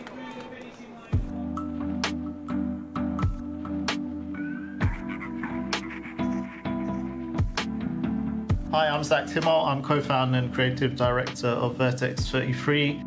My background is in fashion and media. Hi, I'm Mo Abdin. I am co-founder and health and wellbeing expert of Vertex 33, and my background is in fitness. Hi, I'm Kiko. I'm the co-founder of Vertex 33, and I do the creative direction. My background is graphic design, and I do screen graphics for films. So the partnership with Vertex came about due to the fact that I've known these guys for some time through the running community. I've wanted to kind of build a collaboration which went beyond participation in our events. So for us, this is really about authentically aligning our values and looking at how we can work together to improve representation, to look at the amazing talent within our community to support these events to be more inclusive, more diverse. We tried to think viscerally on our experience of running the Big Half and encapsulate those moments surrounding the race. Coming from a graphic design background, especially someone who's super inspired by title designs, I focused more on people like Saul Bass and looked at how shapes are formed in his animation that give a sense of dynamic movement. In our initial design exploration, working within the brand framework of LME, we pitched around 49 different concepts, whilst being in 3 different time zones in London, LA and Dubai. In hindsight, maybe it was a bit too many, but exploring thoroughly was very important to us. So I actually ran the route by myself. Without the crowd, without the community, there isn't much of the half marathon spirit, and so we decided to bring as much collaboration into the final design. So with the mosaic design, you'll see, buntings and you'll see trees, and that drew inspiration from the route itself. And it's nothing like running the route alone compared to running the route on the day with thousands of people. When exploring colour theory, it was important to relay that energy you receive from the community in the build-up. We wanted to broadcast warmth and vibrancy through the prints and patterns. We cycled through many different combinations to provide that context of joy and celebration. What a better way to do that than to bring in a creative team to design the finisher tees and medals for the first time in London Marathon events history. I think the creativity that the Vertex team have brought to the table has been really inspiring, and they've created some amazing designs which they've shared with us, and we've worked really hard together to kind of create something that hopefully really resonates with the community that we want to engage in our event.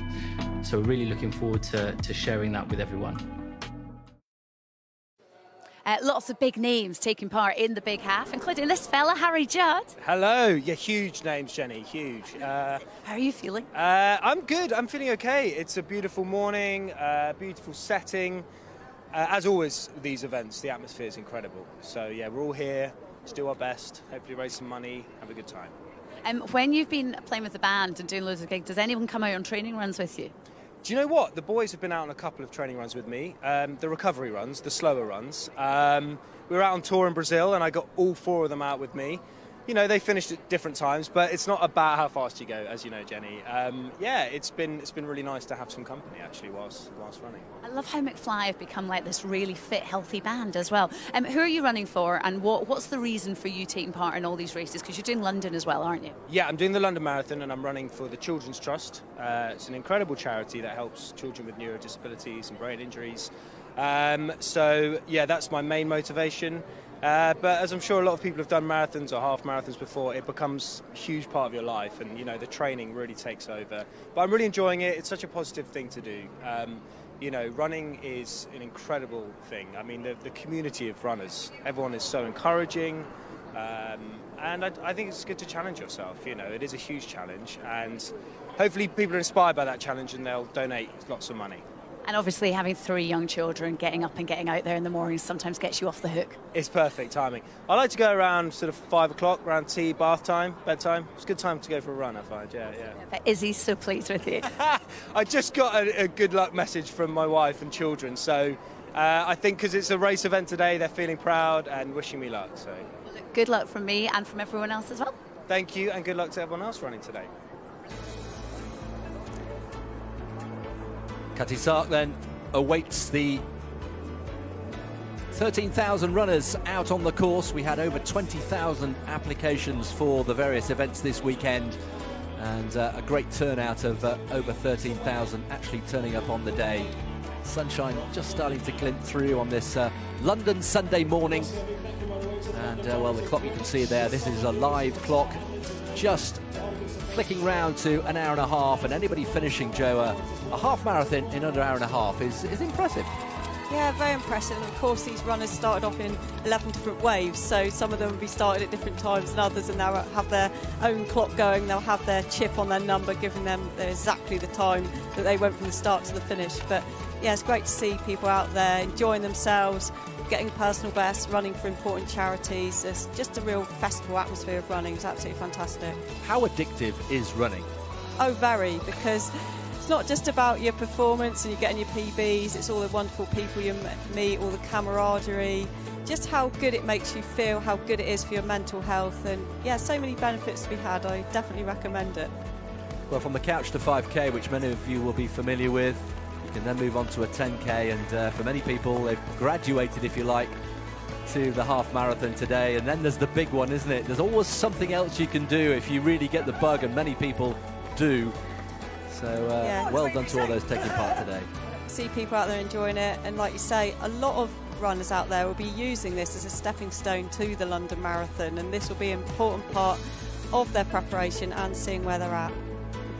Refueling, very important indeed. I can see the sunshine has started to come out. It was a fairly overcast day today when we started out here in East London from our commentary position, but dry and almost no wind at all, and perfect conditions, not too warm. Many of these people looking for personal bests or just getting through and just running the 13.1 miles. Not to be underestimated, I have to say.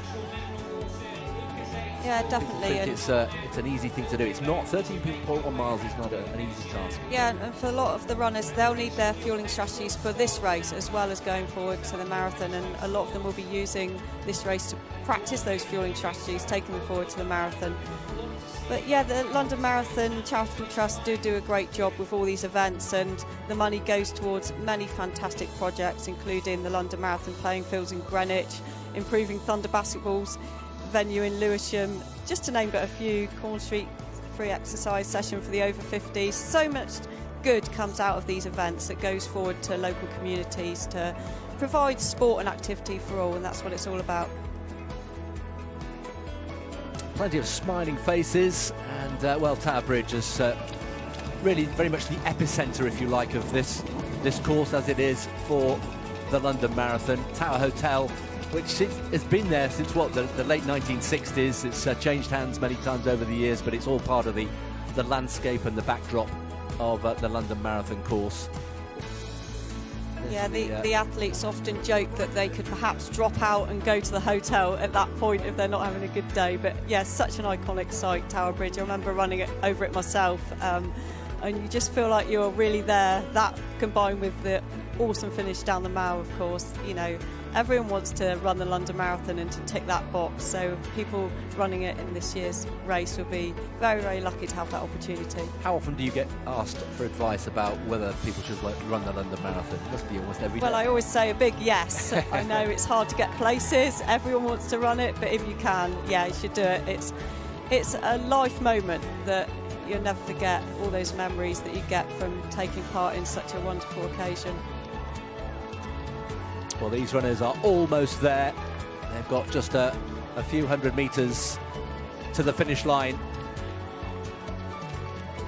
So these runners just approaching the finish line here in Greenwich. We've got Jenny Falconer out on the course with people earlier on the course. Let's hear what she's been saying.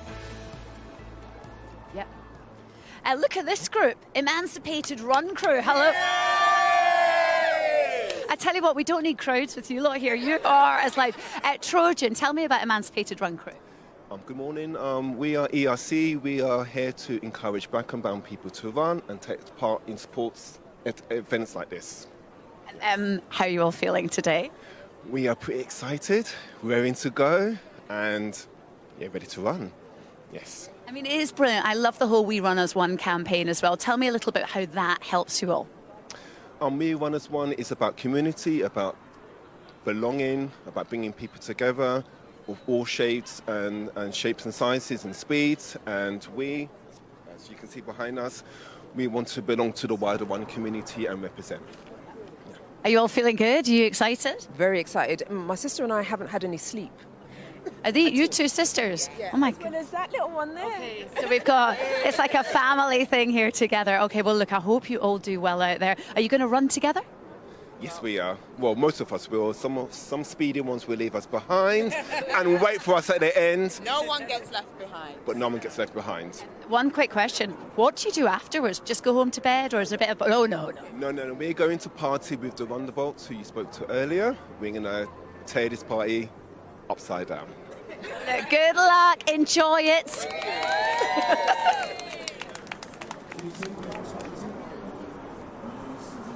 Well, here we are. I am with Paul, who's finished. I shook his hand and I have a very sweaty hand now. Thank you, mate. How was the race for you? It was very good. Great conditions, very well organised. I had a lot of fun. So you're running for a charity today. Do you want to talk to us about the charity? Pitt Hopkins, right? Yeah, I'm running for a charity called Pitt Hopkins Syndrome. They're a small UK-based charity. They raise money for kids with this very rare condition, syndrome, and I'm raising money for them. And I'm also running the Chicago Marathon, and I'd like to have a big shout out to Titus, who I'm mostly raising the money for, and thank everybody who sponsored me so far. So it's Pitt Hopkins Syndrome I'm raising money for today. Oh, incredible. So maybe your hands are sweaty, but you don't seem necessarily tired, and you've got the Chicago Marathon coming up as well. What was your kind of training going into this? Did you feel pretty prepped for today? Yeah, I've got a coach called Coach from Running for Real. He's an amazing coach, so he's helped me out a lot. And I just keep training. I've run a few marathons before, so yeah, it's just good fun. I enjoy doing it. So you're doing the Chicago Marathon, I'm doing the London Marathon. Yeah. Any tips? Because I feel you're very good at running, I feel like. So any tips that you have? Talk to me. Yeah, just take your time. Don't go off too quick like everybody else. Just take your time. It's a long run, 26 miles, Run it wisely. And hydrate. And hydrate. I find it so hard, though, when you come to amazing events like this, the atmosphere, you just want to sprint off and straight away to get to halfway. You're like, oh. So, your advice is just to keep it kind of slow at the start and build into the race. Yeah, exactly, because it's a long race, you're going to feel good up until about halfway around, and that's when the real race starts, and you don't want to bonk at mile 21, 22 and have to stop, so just bear that in mind, and practice your long runs.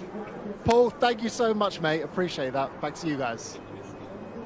Now, you know what it's like when you're running a half marathon, you go to bed early, you have a good night's sleep, but not this man, not Jeremy Joseph, no. 2 hours sleep. 2 hours. I was with the Vivian last night, so it was a bit of a drag race night last night, and now here 2 hours. That's why I've got bags under the eyes. I need to be sponsored by, I don't know, Botox or something. Well, I think you look good on only 2 hours sleep, I've got to say. I can't believe you were working at the club last night. Well, girls got to earn a living. No, I mean, that's the way it is as well. Even on London Marathon Day, it's literally a few hours sleep, straight down to the start line, then I'll sleep this afternoon. Yeah, well, you'll deserve a sleep by then as well. I've seen you out training, obviously. I've been running as well. I've run past you a few times. You've been taking this very seriously this year. I got set a new training program by Hughes, the CEO of the London Marathon, and it's quite a scary one because he's made me do my 20-mile run already, which is like the earliest I've ever done it before. So I'm a bit nervous, but I'm going to, you know, he's more experienced than me, so I'm going to follow his lead. But I think it's a lot scarier this year. I'm very nervous. And the Big Half, have you done that before?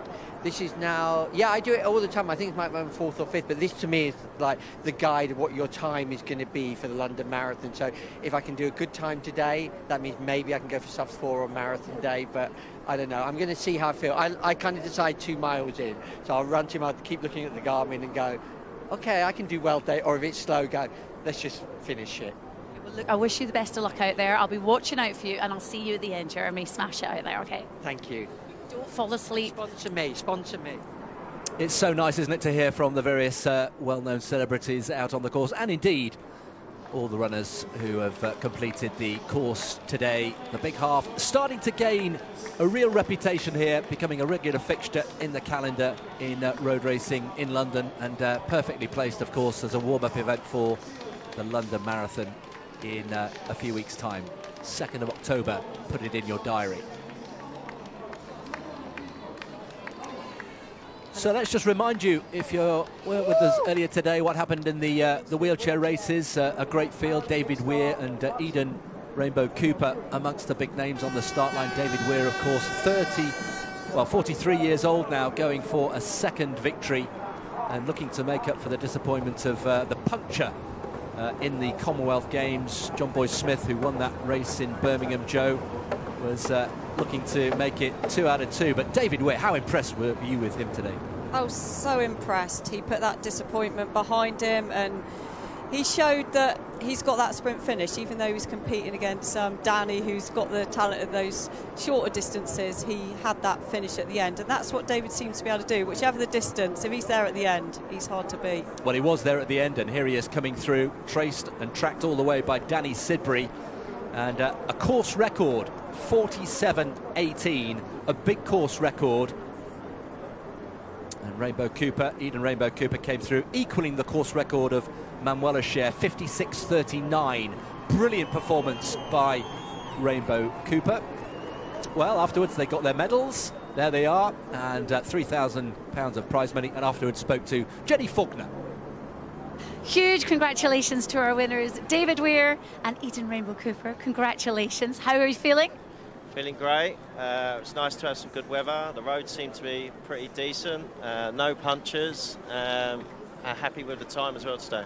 Yeah, I mean, time-wise, let's just discuss that new course record. What, like 1:17 faster? I mean, that's good. Yeah, that is good. I didn't realise that. And me and Danny was talking on the course, and we were saying it doesn't feel that quick, but that's the signs to say that we're pushing well and we're quite fit. So. Yeah, it's nice to get a course record. And I think Marcel had the course record when we did the first ever London Big Half. So yeah, it's nice to get something back from Marcel. Yeah. And how did you feel? I mean, you were smashed at the end. You looked really strong when you finished. Did you feel that way?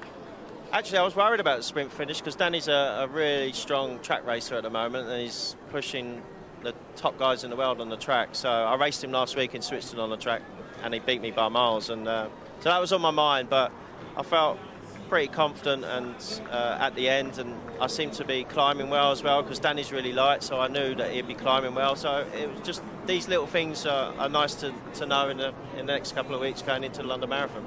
A busy few weeks ahead, isn't it? Yeah, busy few weeks. We've got Great North next week, a week off, and then Berlin and then London. Amazing though. Well, look, Eden, congratulations. We've had a 3rd before, we've had a 2nd, but now, yes. Finally, it's been a very long time coming, so I'm really excited that I managed to get 1st, and I think I got a personal best as well, so very happy about that. And a little bit of a back and forth between me and some of the guys on the last few miles, so I was very happy to be able to sort of just ease in front of them at the end. How was it? What was the atmosphere like out there? It was absolutely electric. There were people everywhere, people shouting for you and clapping for you. Seeing runners on the other side, there's a lot of loop around, so having those people sort of cheer you on, it's really encouraging, and it's just sort of great to get our Parasport out there for them. And your next race is? It will be, the Great North next weekend, and then we've got the London Marathon coming up as well, so hopefully we'll see how those goes, but well, no rest, but this is just the start of it. Good luck, and thank you. Well done today. Congratulations. Yeah, congratulations to David Weir and Eden Raden Cooper. Course records both. And, finishers still coming in thick and fast. What are we, 10:15 in the morning? It's not bad, is it, Joe, to have completed a half marathon before 10:30 on a Sunday morning? I know, they'll feel good when they get home, won't they? Put their feet up and think what a great achievement they've just had, finishing this wonderful big half marathon. Bacon sandwich? Maybe that's not the most advisable refueling food, but I'm sure it would do for a lot of them. We talked a lot about nutrition, didn't we, in the context of Eilish McColgan. Just remind us, what would be your general pre-race breakfast or nutrition? I mean, I'd go for something simple like, a little bit of porridge or a bit of toast with some nut butter on. But it's the timing as well, leaving at least 3 to 3.5 hours before, and maybe a little snack sort of 90 minutes before. But everyone's different. You need to find out what works for you, practice it in training, and get your race strategies all prepared so you can run well on the day. Yeah, brilliant performance from these athletes, still coming in and enjoying themselves. 1:45 approaching. Well, earlier today we had a thrilling race in the men's elite, and here we are on the start line. So Mo Farah looking for another victory here, a third victory, and of course Eilish McColgan was the headline act in the women's race. Mo Farah just ahead of Jake Smith, last year's winner, and Jack Rowe, and then Omar Ahmad as well. Andy Butchart was in the thick of it, and it was the famous five, wasn't it, Joe, for much of the race? Yeah, it was good how there was a big pack of them there, and Mo definitely stamped his authority, didn't he, in those final stages, showing why he is such a multiple gold medalist and looked well in control, and it was good to see him back running at a good level, and good performances also by Jack Rowe and Jake Smith coming through for second and third.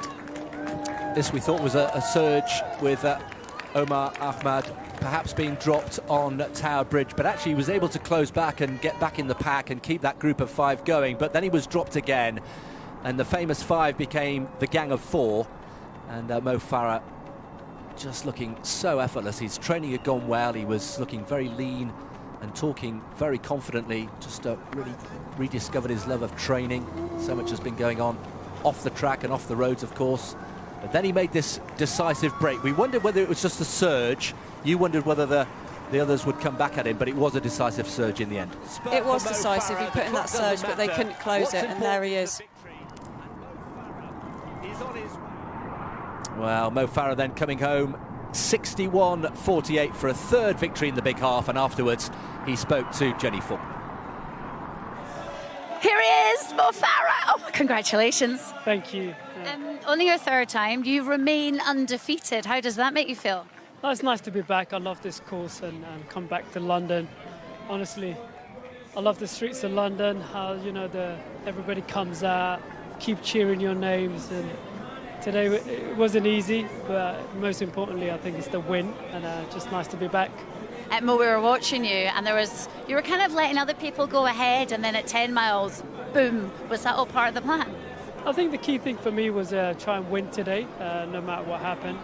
But at the same time, it was nice to have Andy Butchart as a training partner, and Jack, who's been doing a bit of training with us in front remote. So I knew that them two guys would be the guys, and also Jake Smith. I didn't know what kind of shape he was in, but most importantly today was just play around with it, pick up my drink, all practice towards London Marathon. 4 weeks today. How are you feeling about that? No, I'm excited. I'm looking forward to it. Last 7 weeks it's been good. Got good, consistent training going.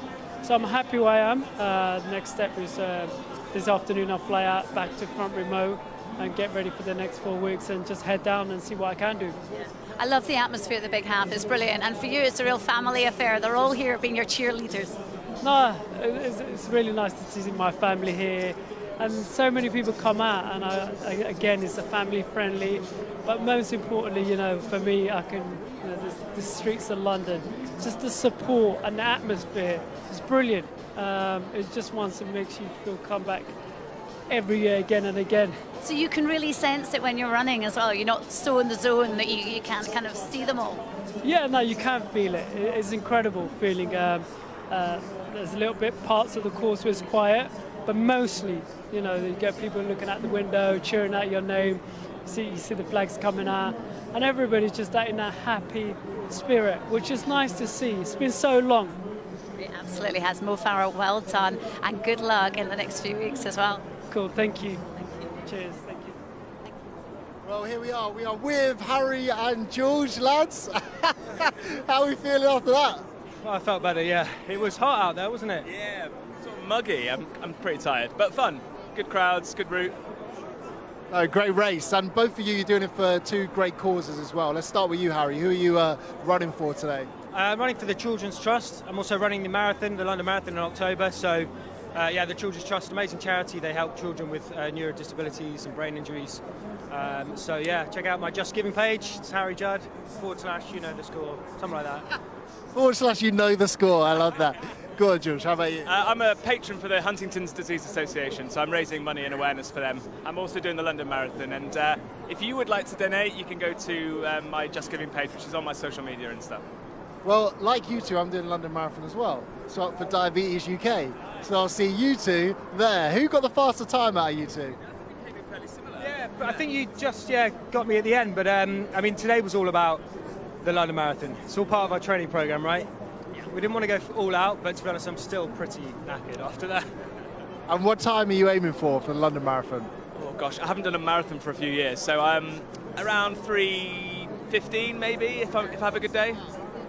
Speedy! Boys, thank you so much and well done again for the race today. Good stuff. Runners still streaming through, clock ticking around towards 2 hours. Let's just remind ourselves of what happened in the women's race. We've already heard from Mo Farah. It was all about Eilish McColgan, of course, making her debut here in the Big Half, trying to continue this glorious summer. Charlotte Purdue going for a possible 4th victory. Samantha Harrison also in the mix. And Eilish McColgan, well, at this stage, Joe was in the thick of it with Samantha Harrison there, we can see, and Charlotte Purdue. And what did you make of her performance? Absolutely awesome. After that long track season she's had, to produce a performance like that was absolutely brilliant. Charlotte Purdue just 3rd from left of picture there. At this stage, going through the early stages, but then Eilish McColgan, once they got into Canary Wharf, negotiating those tight bends really nicely, and she started to stretch away, and the lead just got bigger and bigger. Yeah, it was a tough ask for the rest of the field to stay with the pace that Eilish was putting in there, and she ran an awesome race, and it was an interesting duel between Sam Harrison and Charlotte Purdue there. Well, Eilish coming off Tower Bridge, still looking full of running, fresh from the success of the summer, of course, and then the training camp last week in St Moritz at altitude, 1,800 metres coming down. Really enjoyed her time there, just gave her an extra little boost. And well, McColgan looking for a course record, and look at that, even finding something extra as she came through over the finish line. It was indeed a big course record, a first victory in the Big Half for Eilish McColgan. 67.34, knocking over 2 minutes off the previous mark held by Charlotte Purdue. A brilliant performance from Eilish McColgan. And afterwards, she spoke to Jenny Fulton. Well, it's been quite a good year for you, hasn't it? Yeah, it's been a dream season. I'm really happy. It was nice to be back in London, and it was an incredible experience today. Eilish, this is amazing. This is your debut at the Big Half, and you absolutely smashed it. Not only won, but you got a new course record, like 2 minutes faster. I mean, how does that feel? Yeah, I'm so happy. Like, I didn't know what to expect today. As you said, it's my first time on this course, and I had so many people messaging me on Instagram saying, like, this is this part, there's cobbles here, there's a tunnel here. So I felt like I'd seen all the landmarks, but putting it all together today was, it was a cool experience. And the crowd were amazing. I had people cheering, shouting, "Go on, Liz," halfway through as well. So I was trying hard not to smile and laugh. I was like, right, focus. But it was really cool. And to run a 2-minute course record, I can't ask for any more today. I mean, it's mighty impressive. I've got to say, you've had such a busy season as well. I know that you've said you're not overly tired, but you've bowed out of the marathon for now as well. How are you feeling about that?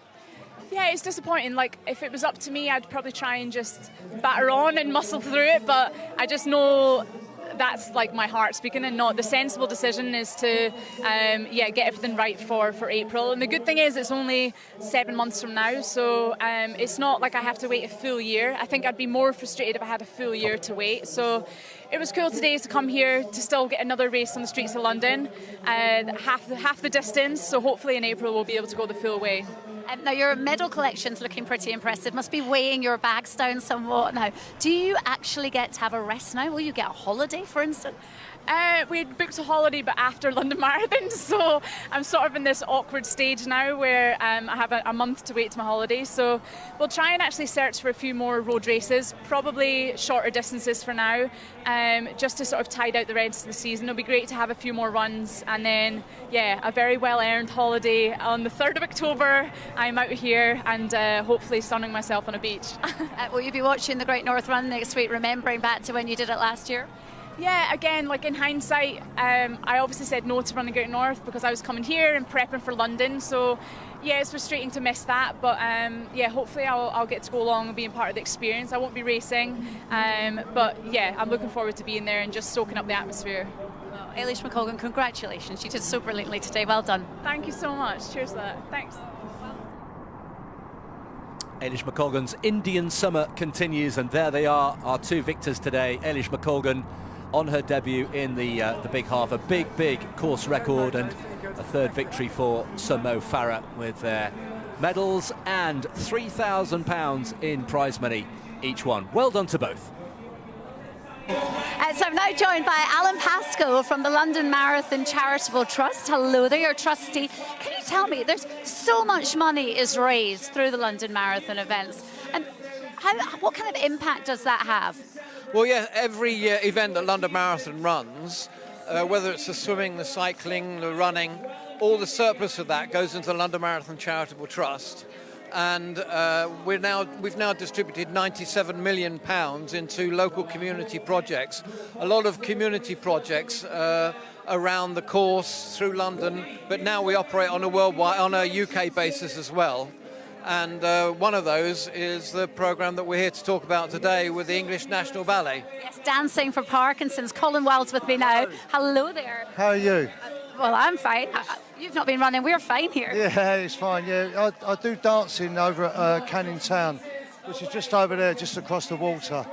And it's a great project that's funded by the Charitable Trust. Gives us an opportunity with us with Parkinson's to actually dance. It's very inclusive, it's great facilities there, and it just means that we can carry on something that we ordinarily would not be able to fund ourselves. Yeah, because that's the thing, the whole thing about the trust is to make sure that people stay active and do fitness, whether it's running or dancing. That's right, it's any type of physical activity, and we're there to inspire activity. Whether you're physically very able, like the Mo Farahs of this world, or whether you're someone, we're all carrying too much weight, or most of us. Everybody should be doing more activity for their physical and their mental well-being. And more and more now, we're just about to launch a new series of programs. So if there are people out there that are running good community programs that get people fit and active, then have a look at the London Marathon Charitable Trust website, because we may be able to help you as well. And Colin, can I ask you what a difference dancing and moving makes to you, having Parkinson's? For me, and also those with a lot of neurological conditions, to do physical exercise, it improves your posture, your balance, your coordination. It gives you great confidence.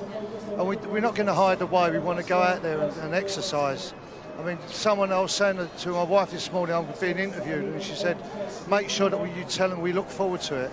So I'd like to thank the Trust as well publicly on behalf of a lot of us who are funded by them. They do a great job. I hear as well that it's such a good class, the dance class, that you even occasionally miss going to your football matches. Yeah, well, I support a great team in East London called West Ham, and I miss some of their games because I get a real sense of community out of it. With Parkinson's, it's quite easy to just hide away, but we're not going to. And the classes that these guys fund and other activities, it's not just dance, it's running, it's cycling, it's the whole thing, boxing as well. It's important to get out there. And do what these guys are doing now, like look at the crowds as well. It's absolutely superb. Colin, Alan, thank you so much. Thank you. Thanks very much. Runners still coming through. We've had a wonderful, wonderful day here at the 5th running of the Big Half. 3 course records out of the 4 elite races. Joe Pavey alongside me. A final thought from you. Absolutely brilliant by Ailish, course record after a busy summer, course records in both the wheelchair events, and great to see Samo back running well at the top level again. Awesome. Well, that's it from the commentary box. We hope you've enjoyed your coverage today. Back to you on the course. Online coverage via the BBC Sport website. You can watch all that back. How about that, Jenny? Do you know what? Standing here, I actually get more emotional than I would do if I was running a race. It's amazing seeing their faces as they get to the finish, the relief. Yeah, literally at the finish line as well, you're seeing people finish and just completely exhausted. And you're like, I want to give you a hug, but you're so sweaty. So, how good did Ailish and Mo do? And David and Aidan. That was incredible. So good. Well, Jenny, it's been so good to do this event with you as well. We haven't gone out for a run yet. No, we I'm haven't. waiting for the invite from you because you go on some epic runs. Okay, we'll sort that out then, Yeah? without a doubt. We'll do that. Good luck with London Marathon, which is Thank you very much. 4 weeks today. I cannot I believe know, it. it's mental. I saw your video at Buckingham Palace and I was like, wow, we're actually running through that. It makes you quite amazing. quite But Jenny- nerve-wracking to Yeah. know that it's only 4 weeks, but it's the best Yeah. day, so yeah. I think we Good got luck it. to We you got if you're this. running. Thank you so much, and we'll see you on the next one. Welcome to the Big Half 2022. And we are underway, and the wheels are turning, the arms are pumping. 13.1 miles, the elite, and behind them 13,000 runners. David Weir for the second time. Eden Rainbow Cooper, Mo Farah putting on the afterburners. Ailish McColgan wins yet again.